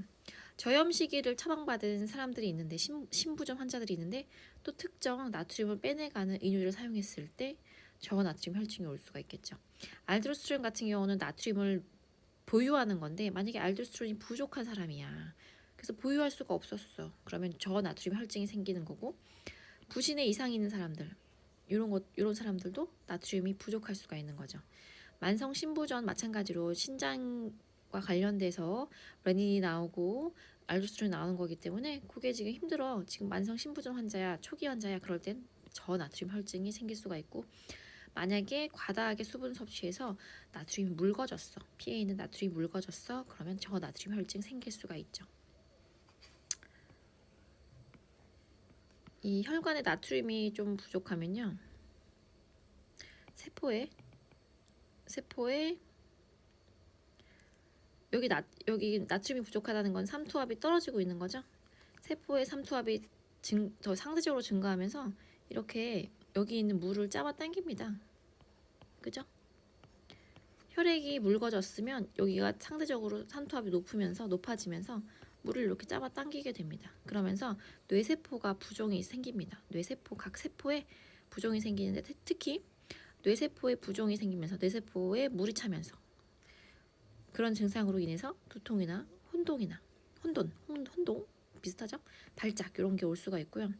마찬가지로 신경세포에 이렇게 부종이 생기고 하면서 신경전도에 장애가 올 수가 있습니다. 그러면서 식욕 부진, 오심, 구토, 경련 등의 그런 신경학적 증상들이 나올 수가 있고 마찬가지로 피로, 기면, 근육 허약과 같은 신경전도 장애 증상이 올 수가 있고요. 이 세포 외액에 나트륨 떨어지면서 삼투압이 감소하면서 혈량 자체는 줄어드는 거죠. 이 물이 어디로 갔어? 일로 나갔으니까 세포 쪽으로 갔으니까 그러면서 혈압이 저하될 수가 있습니다. 혈량이 떨어지면 비너스 리턴이 떨어지면서 혈압이 BP가 떨어지게 돼 있죠. 고나트륨 혈증은 이뇨를 막는 호르몬이 부족해서 물이 너무 많이 빠져나가니까 상대적으로 나트륨이 몸에 많이 남은 경우가 있겠고 갈증을 느끼는 기전이 소실돼가지고 물도 마시지 않고 그럴 때가 있죠. 그럴 때 또 응축되니까 혈액이 응축되니까 고나트륨 혈증이 생길 수가 있고 나트륨이 빠지지 않고 물만 나가는 진짜 물설사를 할 경우 고나트륨 혈증이 생길 수가 있고요. 장시간 지속되는 빠른 호흡 이런 게 있을 경우 고나트륨 혈증이 생길 가능성이 있습니다. 그래서 고나트륨 혈증이 생기면 어떤 영향이 생기는데 갈증이 오겠죠. 혀와 점막이 건조가 끈적해지는 거, 허약, 기면, 초조와 같은 그런 증상들이 생길 수가 있습니다. 그리고 고나트륨 혈증일 경우 이제 좀 우리 몸의 수분량을 늘리려고 계속 하겠죠. 그러면서 부종이 생기면서 체중 증가 현상도 생길 수가 있습니다. 이렇게 혈액량 자체가 고나트륨 혈증일 경우 계속 이제 묽게 해야 되니까 우리 몸은 부종이 생기고 체중 증가되고 그런 거죠. 혈액량 자체가 올라가고 하면서 혈압 자체가 상승될 수가 있겠고요. 소변량과 관련돼서는 감소할 수도 있고 증가할 수가 있는데 소변량이 만약에 우리 안티다이uretic 호르몬이 부족해서 생기는 경우라면 이게 부족해서 생기는 경우라면 소변량은 증가하겠고 그렇지 않을 경우는 우리 몸에 물을 자꾸 잡아 당기려고 하기 때문에 소변량이 감소하겠고 이렇게 알고 있으면 되겠습니다. 그래서 나트륨 불균형의 그림을 보면 혈액 내에 저나트륨이 생겨요. 그러면 세포 외액에 삼투압이 떨어지죠. 그러면 물을 잡아당기는 힘이 부족하기 때문에 혈관 밖으로 수분이 이동하게 됩니다. 혈관 밖으로 그러니까 이제 세포 간질액 쪽으로 가게 되는 거죠. 그래서 이제 가게 되면 상대적으로 수분 안이 밖에보다 삼투압이 증가되는 거죠. 삼투압은 물을 잡아당기는 힘. 그래서 세포 안으로 물을 막 잡아당깁니다. 그러면서 세포가 수분이 과잉되고 세포 부종, 기능 저하, 세포 파열이 일어나게 되고 이 뇌세포가 부종되면 여러 가지 증상들 그리고 신경세포가 부종이 되면 이런 증상들 생긴다고 했었죠. 그렇게 외워주면 될 것 같고요. 네, 칼륨에 대해서 얘기를 하겠습니다. 칼륨 이 3.5, 5 이제 다들 친구들이 기억을 하고 있을 것 같고, 저칼륨 혈증은 혈에 칼륨이 부족해. 고칼륨 혈증은 혈에 칼륨이 많아. 그러면 항상 부족한 거는 원인이 이제 없어진 거야. 소실된 거야. 설사로 인해서 없어졌어. 아니면 우리 특정한 이뇨제를 사용할 때 칼륨이 빠진다고 했었죠. 그럴 수가 있는 거고요. 알데스테론은 나트륨을 땡기고 칼륨을 분비하는 호르몬이죠. 그렇죠? 나트륨을 혈액으로 땡기고 칼륨을 세관으로 분비하는 그런 호르몬인데, 이게 만약에 많아, 그치? 스테로이드가 많아, 그러면 저칼륨 혈증이 생길 수가 있죠. 세관으로 칼륨을 자꾸 분비하니까, 나가게 하니까 혈액에는 칼륨이 떨어지겠죠. 아니면 알코올 중독자나 섭식장애, 먹는 거, 칼륨은 먹는 걸로 많이 섭취가 되기 때문에 기아로 인한 식품 섭취가 감소됐을 경우, 알코올 중독자도 안 먹거든 사실. 그래서 이제 그런 먹는 것에 문제가 생긴 사람들은 저칼륨 혈증이 생길 수가 있고요. 인슐린은요, 세포 안으로 칼륨을 이동시킵니다. 인슐린 자체가 세포 내로 칼륨 이동을 시키기 때문에 만약에 뭐 여러 가지 치료를 위해서 인슐린을 투여하는 사람들은 저칼륨 혈증이 나타날 수 있다. 이 정도가 원인으로 알고 있으면 되겠고요. 이게 세포 안이 마이너스라고 했는데 세포 밖은 플러스라고 했죠. 이게 왜 칼륨이 나가려는 힘을 잡아당기다 보니까 음수가 되는 건데, 이 저칼륨 혈증일 때는 만약에 밖에 칼륨이 부족해지면 더 나가려고 하면서, 그죠? 더 나가려는 힘이 생기면서 반대로 이걸 더 잡아당기는 힘이 더 커지겠죠. 그래서 더 여기가 음수가 됩니다. 마이너스 70 정도일 때 우리가 신경세포가 움직인다고 했는데, 이게 더 음수가 되는 거야. 더 됐어. 더 떨어졌어. 그러면 역치가 이거를 마이너스 70을 넘어야지만 활동 전이가 생기는데, 이 세포 안이 더 음수가 되면서 올라가지질 않는 거야. 역치로 어떤 자극이 와도 그게 역치 이상으로 넘어가지지 않는 거죠. 더 음수가 될 때는 더 안정화되는 겁니다. 그래서 신경근 기능이 떨어집니다. 자극에 덜 민감하게 됩니다. 그래서 피로, 허약, 하지 경련 등과 같은 증상이 나타나고, 제분극 지연으로 인해서 EKG도 변화하게 됩니다. 그리고 이런 신경근의 이상으로 인해서 호흡 자체도 근육이니까 얕은 호흡과 감각 이상이 보여지고요. 위장관과 이런 평화근 운동이 떨어지게 됩니다. 이게 다 그러니까 근육과 관련된 일들이니까. 그러면서 식욕 부진, 복부 패만, 뭐 위장관이 움직이지 않으니까 배가 막 빵빵하게 차겠죠. 오심, 변비 이런 것들이 생길 수 있고요. 알칼리증도 올 수 있습니다. 네, 이제 만약에 칼륨이 혈액에 많아 그러면은 왜 생기는데 생각해보면 신장에 문제 있으면 당연히 고칼륨 혈증이 생길 수가 있겠죠. 반대로 알데스테론이 많으면 분비가 많아지면서 저칼륨 혈증이 생긴다고 했는데, 알데스테론 부족하면 고칼륨 혈증이 생길 수가 있겠죠. 칼륨이 분비되지 않으니까, 세뇨관으로 분비되지 않으니까. 우리가 칼륨 스페어링 이뇨제가 있다고 했어요. 뭐 스피로락톤 이런 게 있는데, 그런 것을 이용해서 칼륨이 계속 우리 몸에 쌓이면서 칼륨이 안 빠지면서 고칼륨 혈증 생길 수가 있죠. 아니면 화상 등이 일어났어. 그래서 조직이 손상됐어. 그래서 세포 외로 칼륨이 막 나갔어. 이럴 때도 고칼륨 혈증 생길 수가 있고, 아니면 심한 산증으로 인해서 고칼륨 혈증 자체가 생길 수가 있는데, 그러면 고칼륨 혈증의 영향은 뭔데? 이것도 약간 반대인 거지. 저칼륨 혈증은 신경근의 기능이 떨어지고 근육 자극이 덜 민감하게 된다고 했는데, 고칼륨 혈증 같은 경우는 오히려 신경이 막 과하게 작용을 하게 됩니다. 그렇게 생각하면 되겠고요. 그런데 고칼륨 혈증의 특징은, 이 저칼륨 혈증은 근육 자극이 증상이 빨리 나오거든요. 근데 고칼륨 혈증은 보통 신경학적인 이런 근육 자극 증상과 관련돼서 이게 좀 덜한 증상이 심장과 관련돼서가 먼저 나오고 그 다음에 신경학적 증상이 나온다, 이렇게 생각하면 되겠고요. 그러니까 신경학적 증상 이전에 심장 증상이 먼저 나타나는 것이 보통이다 이렇게 생각하면 되겠고, 이 고칼륨혈증은 특히 심장 부정맥이나 심정지를 일으킬 수 있기 때문에 굉장히 중요하게 우리가 칼륨 절대로 우리 몸에 투여해서는 안 되고 바로 투여해서는 안 되고, 그래서 요거는 병원에서도 굉장히 고위험 약물로 분류가 되어 있습니다. 즉사할 수 있어요, 심정지로.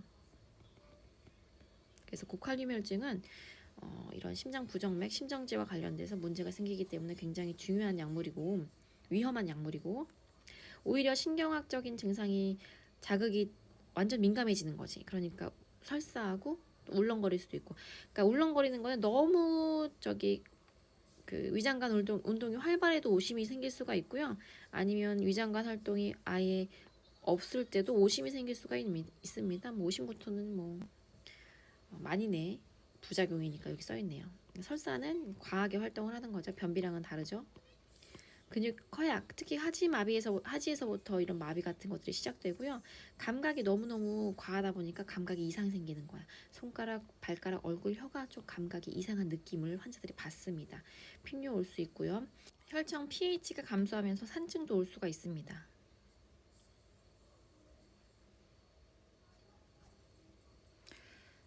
칼륨 불균형을 다시 한번 얘기를 하자 보면은, 그러니까 할 때는 수소 이온과 칼륨 이온의 관계를 좀 확인할 필요가 있는데, 만약에 우리 몸에 수소 이온이 농도가 상승했어요. pH가 떨어지고 산증이 생기면 이 H 플러스 이온 자체가 갈 데가 없으니까, 너무 많으니까 세포 간질액으로, 조직액으로 이게 들어가면서 또 갈 데 없으니까 어디가? 세포 안으로 들어갑니다. 세포 안으로 만약에 수소 이온이 들어가면 칼륨은 뭐야? 나트륨이 들어가도 칼륨은 나가는데 수소 이온이 들어가도 칼륨은 나간다. 그래서 칼륨이 나가기 시작합니다. 나가다 보니까 갈 데 없어. 다시 혈액으로 칼륨이 나가게 되는 거죠. 그래서 혈액 내 칼륨 농도가 상승하게 됩니다. 그래서 수소 이온과 칼륨 이온은 이런 관계가 있다는 것을 알고 있으면 되겠고요. 우리가 칼슘과 마그네슘 불균형은 어떻게 설명을 하면 좋을 것 같냐면, 칼슘은요 사실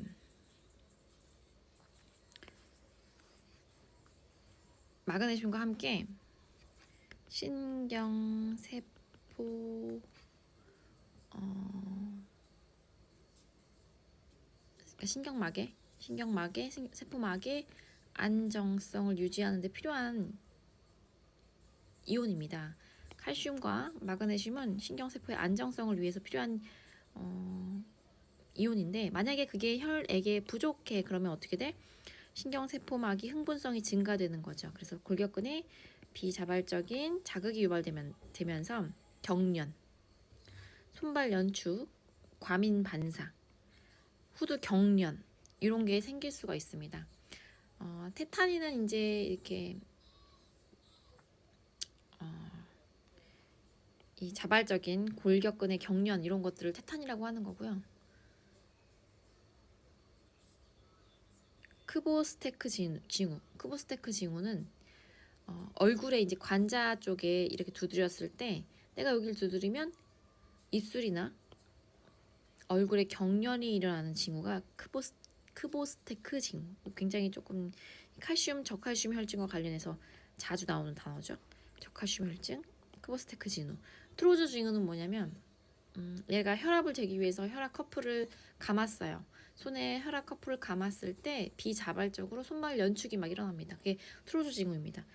결국 이건 다 어떤 걸 뜻해요? 테타니, 근육이 막 스스로 비자발적으로 막 흥분하고 그렇게 떨리는 거, 이런 것들을 말해주는 그런 징후들, 심텀이라는 것이고요. 이 심텀들은 언제 나와? 저칼슘 혈증. 왜? 칼슘은 혈액에서 신경세포에 안정성을 주는데 그게 좀 부족하니까 흥분성이 증가돼서 이런 증상들, 어떤 증상? 호두 경련, 테타니, 크보스테크 징후, 트로조 징후 이런 것들 나온다. 이거 뭐라고? 내 관자놀이 두드렸을 때 눈가나 이런 데가 이제 흔들리는 거, 눈가나 이런 데가 이제 자극이 되는 거, 그런 게 경련 같은 게 일어나는 게, 얼굴이나 뭐 입술 이런 데 자극이 일어나는, 경련이 일어나는 게 크보스테크 징후. 트로조 징후는 내가 손을 커프로 감았을 때 손발 연축이 일어나는 징후가 트로조 징후. 그래서 이런 건 다 뭐다? 과민 반사다.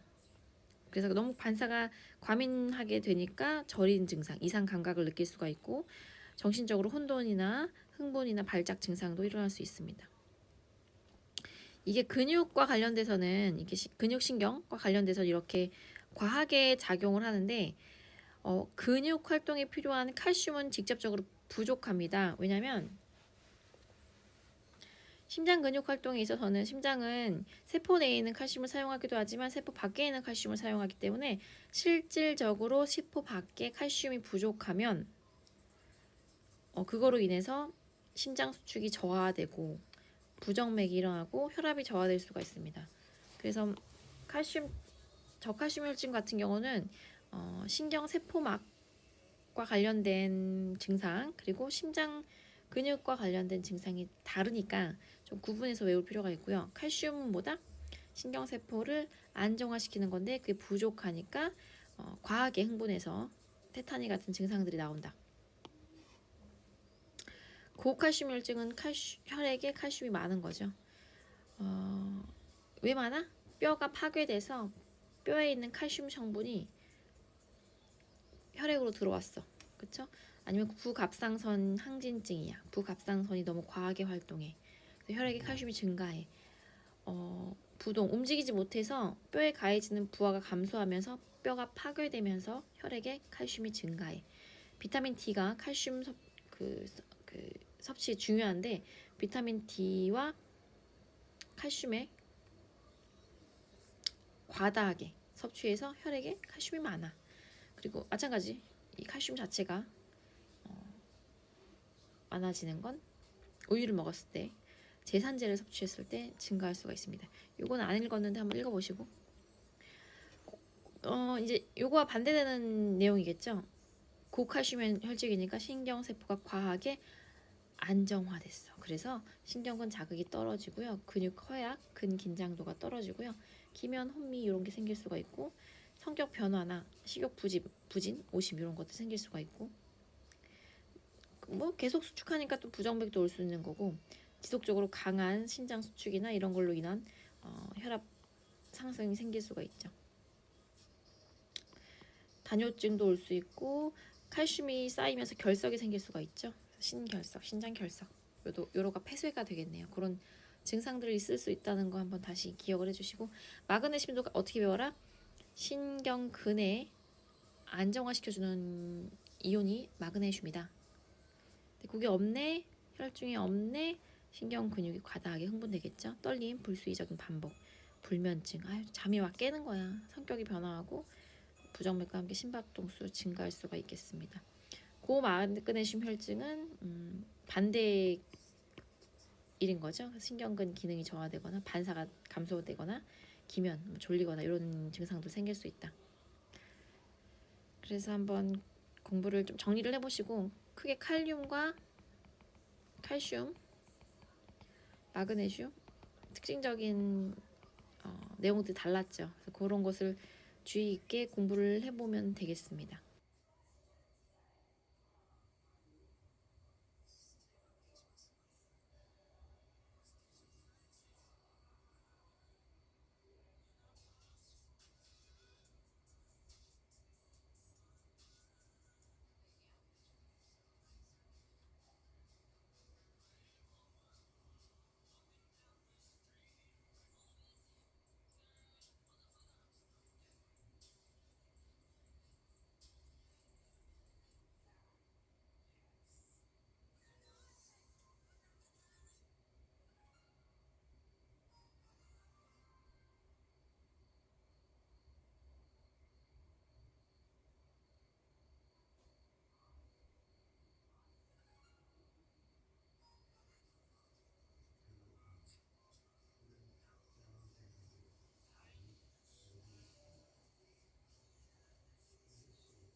시간에는 비뇨계통 질환에 대해서 공부를 해보겠습니다. 비뇨계통 유리너리 시스템은 소변을 만들어서 몸 밖으로 배설하는 기관입니다. 그래서 좌우에 왼쪽과 오른쪽에 두 개의 콩팥과 요관과 방광이 있고 요도로 구성되어 있고 요거를 전체적으로 이제 비뇨기계 통 이렇게 얘기를 하는 거죠.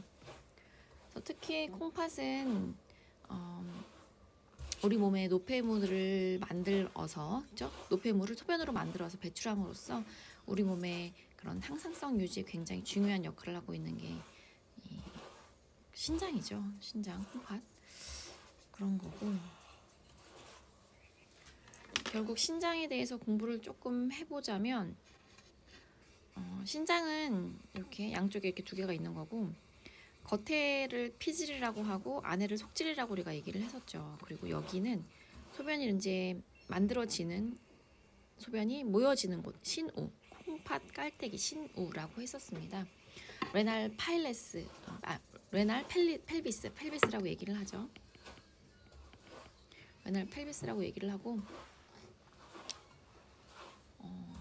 우리 콩팥의 기본적인 기능 단위를 우리가 네프론이라고 했었습니다. 네프론은 결국 하나의 토리, 사구체, 토리와 하나의 요새관으로 이루어져 있고, 한쪽 신장의 한쪽 콩팥에 100만 개 이상, 되게 많은 100만 개 이상의 이런 네프론이 존재를 하고 있고요. 이 토리 자체는 여기가 모세혈관이 얽힌 거죠. 이 토리는 모세혈관이 얽혀 있는 공 모양의 구조인데 이 토리로부터 사실 원유, 오줌, 그죠? 진짜 여과액이 토리에서 배출이 되는 거고, 그다음에 이 여과액 자체가 요새관으로 가면서 재흡수와 분비 과정을 거치면서 진짜로 소변이 나가는 거죠. 소변이 만들어지는데, 이 여과액은 보통 150리터 하루에 이렇게 만들어지는데, 진짜 소변은 1.5리터? 요거밖에 안 되죠. 그러니까 정말 엄청나게 많은 양의 여과액들이 다시 재흡수가 되는구나 라는 것을 우리가 예전에 배웠던 걸로 기억을 하고요. 이 콩팥은 여러 가지 우리 몸에 여러 가지 일을 해주는데, 그쵸? 항상성을 유지해주는 여러 가지 일을 하는데, 첫 번째 노폐물을 밖으로 배출하는 게 굉장히 중요한 역할인 거고, 그다음 우리 몸의 전해질을 조절을 해주죠. 전해질 농도를 조절해주면서 pH까지 담당하는 게 또 신장입니다. 그리고 우리 신장이 혈류가 부족해지면 뭐가 나오죠? 레닌이라는 호르몬이 나왔었죠. 그래서 우리 몸의 혈장량도 조절을 해주고, 그리고 적혈구 생산도 촉진합니다. 적혈구 형성인자 에리스로포이에틴, 적혈구 형성인자도 신장에서 나오죠. 그래서 여러 가지 역할을 해주는 게 신장, 굉장히 우리 몸에 중요한 역할인데, 여기에 어떤 문제가 생길까를 보는 겁니다. 네, 보통 이제 질환을 얘기를 하기 시작하면 감염병부터 얘기를 하죠. 그래서 요로 감염병을 얘기를 할 건데, 요로 감염병에는 신우신염, 방광염, 요도염 이렇게 있다는 것을 알고 있으면 되겠고요. 신우가 있을 거고, 방광이 있을 거고, 요도 이렇게 염증이 있는 거네요. 감염이 돼서. 그래서 요로 감염병이라고 하는 것은 urinary tract infection입니다. UTI고요. 이 단어 굉장히 중요하니까 알고 계시면 되고요. 결국 소변을 몸 밖으로 배출하는 길인 트랙인 만들어지는 콩팥과 요관, 방광, 요도가 병원 미생물에 의해서 감염돼서 발생하는 질환이 UTI입니다. 요로 감염병은 통과가 문제가 생겼을 때, 예를 들어서 여기에 결석 같은 게 있습니다. 소변이 만들어지고 내려와야 되는데 못 내려가고 역행할 경우, 그렇죠? 이런 인펙션이 잘 생긴다는 거고요. 그리고 특히 여성이 잘 걸리는데 예를 들어서 왜냐면 대장균 같은 경우 항문 가까이 있는 게 항문에 있는 게 대장균이죠. 항문 쪽에 있는 게. 근데 여성은 요도가 남자에 비해 짧고 그렇기 때문에 더 잘 올라갑니다. 여기서 장으로부터 온 이콜라이가 요도를 거쳐서 방광을 거쳐서 잘 올라가기 때문에 짧아서 요도가 짧아서 그래서 여성이 더 잘 걸리고요. 그리고 남성 같은 경우는 특히 전립샘이 비대되어 있어 뭐 좀 통과를 막락하는 경우 아니면 뭐 예를 들어서 전립샘에 진짜 염증이 생기거나 고환 자체에 감염이 생겼을 경우 이렇게 UTI가 잘 생길 수가 있죠. 그래서 UTI에는 신우신염, 방광염, 요도염이 있습니다. 신우신염은요, 신우나 콩팥 실질에, 그쵸? 신우, 그리고 콩팥 실질에 세균이 번식하는 겁니다. 파이엘로 네프라이티스라고 얘기를 하고요. 아까 말씀드렸다시피 세균이 요 관을 거쳐서 콩팥으로 올라갈 때 생기는 경우가 많고요. CV 텐더니스라고 해서 압통이 있습니다. 갈비 척추각 압통이라고 하거든요. 압통이 있고요. 누르면 아프죠. 이 부위를 누르면 아프다는 소리고요. 원인은 상행성 감염이 많고요. 역류했을 경우, 방광, 요관 역류했을 경우, 오줌이 역류했을 경우, 그리고 혈흔성으로 진짜 혈액에 문제가 생겼을 때 신우신염은 걸릴 수 있죠, 당연히. 왜냐하면 우리 몸에 노폐물, 혈액의 노폐물을 걸러주는 곳이 신장이기 때문에 신우신염 걸릴 수가 있고요. 임진부나 당뇨 아니면 고혈압을 가지고 있는 사람들은 신우신염에 잘 걸린다라는 소리고요.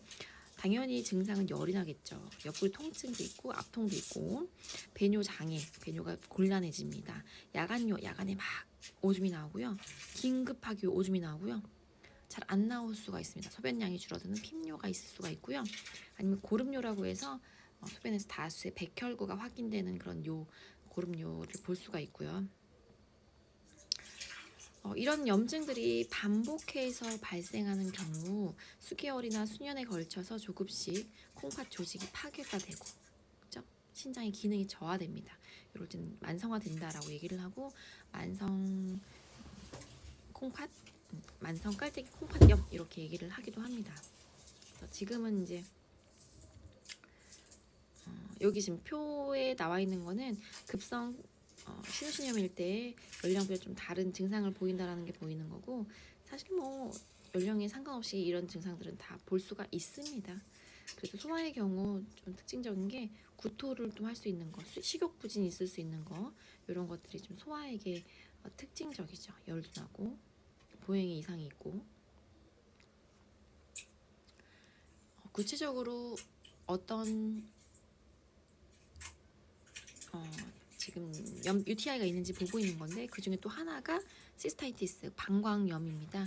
방광염은 방광에 세균이 들어가서 증식하는 거죠. 그래서 사실 방광염이 UTI 중에 가장 흔합니다. 가장 흔하고요.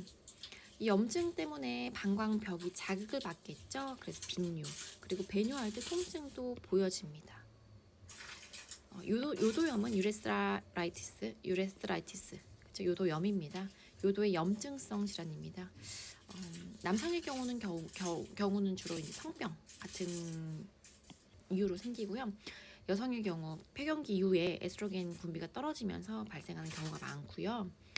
그리고 여성 마찬가지로 상행성 세균 감염으로 인해서 발생되죠. 증상으로는 요도에 분비물이 생길 수가 있고요. 배뇨장애 생길 수 있죠. 배뇨통, 야간요, 핀뇨 다 비슷합니다. 다 비슷합니다.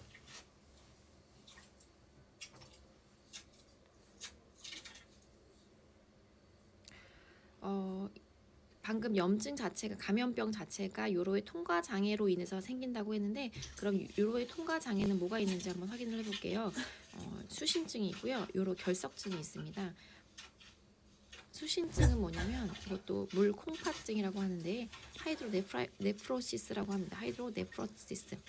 신우와 신배가 확장이 되고 콩팥 실질이 위축되는 게 수신증입니다. 하이드로네프로시스. 요 굉장히 조금 많이 생기는 질환이기도 하고요.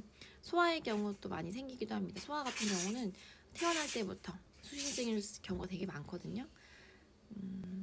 이게 결국 수신증이라는 거는 요로의 흐름을, 그쵸? 요로의 흐름을 막는 어떤 병변이 생겼죠. 이런 뭐 결석이나 이런 압박 같은 것들이 생겼습니다.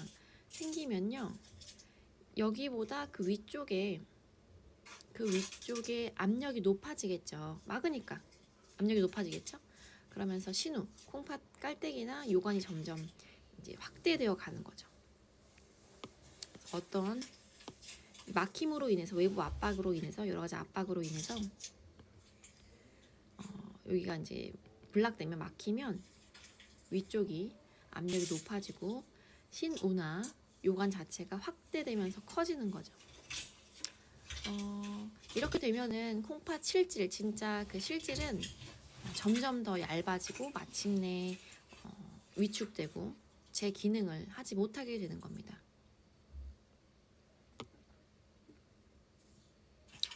그래서 이 수신증을 일으킬 수 있는 여러 가지 요로 통과 장애의 원인을 보면 뭐 협착, 그쵸? 깔때기가 협착되거나 띠 같은 게 생기거나 협착증, 막힌 거죠. 그리고 암 같은 게 있으면 또 막힌 거죠. 그리고 혈액 응고 같은 혈전 같은 게 막을 수도 있는 거고, 실제로. 그리고 외부적으로 압박이 될 수가 있는 거고, 임신으로 인해서 또 통과 장애가 생길 수도 있는 거고요. 여러 가지 원인이 있으니까 한번 확인해 보시고요. 아기 같은 경우는 선천적인 경우가 많다고 했고요.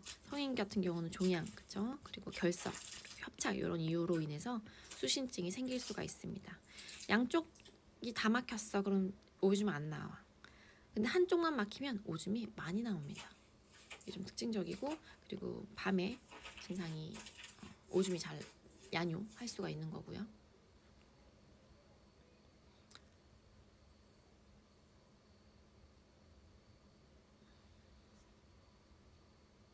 요로의 통과 장애 중에 하나가 또 요로 결석증입니다. 유로리시아시스라고 하는데, 요로 결석 같은 경우는 사실 30대, 50대 남성이 많이 발생을 합니다. 그래서 소변 중에 함유되어 있는 여러 가지 성분이 결정으로 되기 때문에 그 결정 자체가 요로 자체를 블락하는 거죠. 그래서 요로 결석증이라고 하고요. 과도하게 남성 같은 경우 술 마시면서 이제 고기 많이 먹으니까 단백질을 섭취하거나 수분 섭취가 부족할 경우, 물을 빼야 되는데 수분 섭취가 부족해서 혈장 양이 부족해서 뭐 나갈 게 없어. 그럴 때 결석이 잘 생기겠죠. 그래서 물 많이 먹는 거 항상 중요하고요. 비뇨기 감염이나 호르몬 요법 사용하거나 이뇨제 쓸 경우 결석증 생길 수가 있습니다. 요로 결석증의 굉장히 특징적인 증상 중에 하나가 꼴릭 페인이라고 하거든요. 꼴릭 페인. 이 굉장히 아픈 페인을 꼴릭 페인이라고 합니다. 진통제로도 완화시킬 수 없는 극심한 통증이 복부로 이렇게 방사되어 나타나는 게 콜릭 페인. 너무 아픕니다. 너무너무 아픕니다. 그래서 요로 결석증 환자들은 진짜 너무 아파서 병원에 막 떼굴떼굴 굴러서 오거든요. 그거를 기억을 해주시면 될 것 같고요. 그 다음에 이제 토리에 문제가 있을 경우 신증후군이나 사고체 신염 이런 문제들이 있는데 한번 볼게요. 우리 신증후군이라는 것은 토리에 문제가 생겼어. 그치? 토리에 문제가 생겼을 때 여러 가지 증상들이 나오는 그런 심텀, 그쵸? 그런 것들을 신증후군이라고 하고 신드롬이라고 하고, 이게 특정 질병의 명칭은 아니고요. 이 콩팥 증후군, 신증후군은 여러 가지 임상적 특징이 나오는 그런 증후군이다, 이렇게 생각을 하면 되겠어요. 질병의 명칭은 사실 아니고요. 토리가 문제가 생기면 토리에서 단백질이 대량으로 노출이 될 수가 있습니다.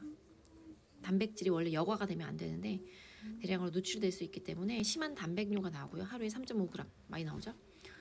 그리고 단백뇨가 나오면서 단백질이 빠지니까 혈증엔 당연히 저단백 혈증이 생기겠죠. 그리고 단백질이 혈액에 빠지니까 교질 3투압이 내려가면서 부종이 생길 수도 있겠죠. 전신 부종이 생길 수도 있고요. 단백질이 빠지면서 토리를 상처를 입히니까 혈뇨, 피 나올 수도 있겠고요. 그 밖에 이제 여러 가지 혈액 응고 이상이나 고지질 혈증 이런 것도 보일 수 있습니다. 그래서 이 신증후군은 특별한 질병명이 아니라 이 신장에 문제가 생겨서 1년에 이런 임상 증상 자체를 가리키는 것이 콩팥 증후군, 신증후군, 네프로틱 신드롬이라고 하고, 이걸 일으키는 질병들은 이런 것들이 있겠죠. 그런데 사고체 신염이 대표적인 이 신증후군을 일으킬 수 있는 토리의 질환인데, 사고체 신염은 사실 여러 가지가 있거든요. 근데 우리는 급성 토리 콩팥 염만 공부를 하면 되겠고요. 이 아래 써 있는 거는 전신에 문제가 있어서 토리에 이런 그 질환이 생길 수가 있다라는 거를 알려주는 전신 질환이 루푸스, SLE가 있겠고, 당뇨병, 아밀로이드증. 아밀로이드는 이제 대사 장애로 인해서 아밀로이드가 온몸에 이렇게 쌓이는 게 아밀로이드증이거든요. 그러면서 이제 신장도 공격을 하는 거겠죠. 다발 동백염 이런 것들이 발생했을 때 토리가 문제가 생긴다라는 게 써 있는 거고요. 토리 사고체 신염에는 여러 가지가 있지만 우리가 오늘은 급성만 배우겠습니다. 그래서 소아나 젊은 성인에게 발생하는 보통 급성 사고체 신염이고요. 상기도 감염, 즉 인펙션 때문에 중이염이나 사슬알균, 인두염 등등으로 인해서 사고체 신염이 발생할 수 있습니다. 급성적으로. 증상으로는 염증이기 때문에 발열, 혈뇨, 핍뇨 이런 게 나올 수가 있는데, 이게 다 이제 배설에 문제가 생기는 거죠. 근데 단백뇨도 나오긴 하는데 심한 정도는 아니고요. 그래서 콩팥 증후군은 없는 겁니다. 하루에 3.5g 이상 나오는 게 아니기 때문에 심한 단백뇨는 아니라서 콩팥 증후군은 없다라고 얘기가 되어 있는 거고요.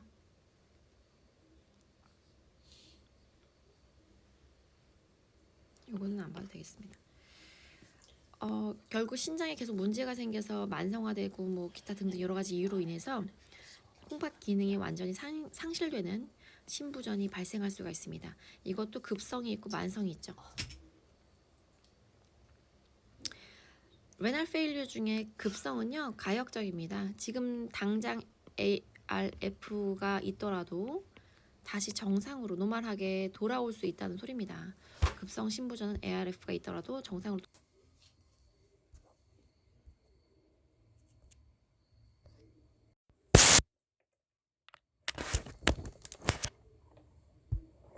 돌아올 수 있다는 소리고요.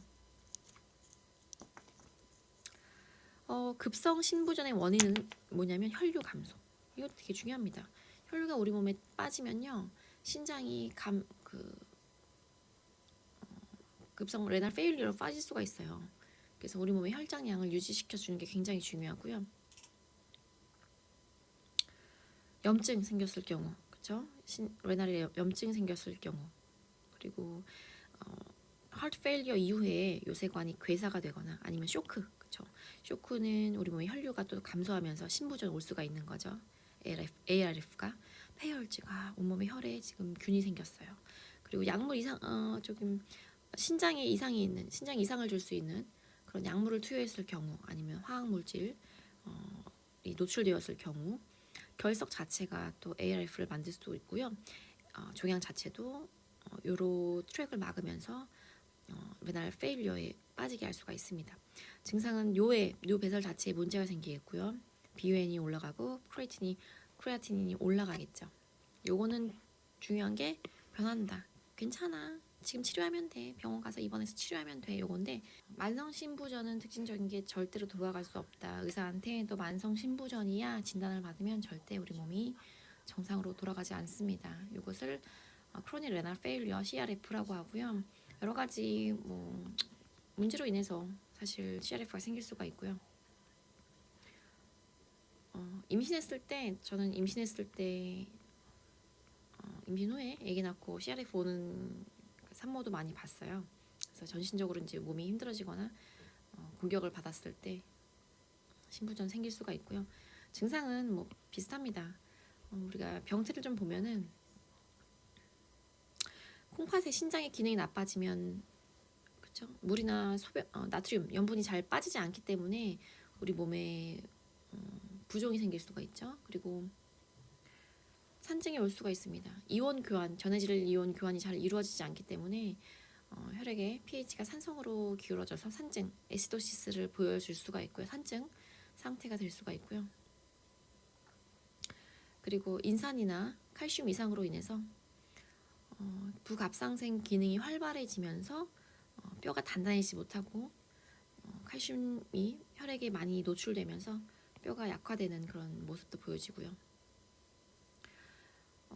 그리고 체내에 수분이 잘 안 빠지기 때문에 혈액량 자체가 막 증가하면서 심부전이 올 수도 있는 겁니다.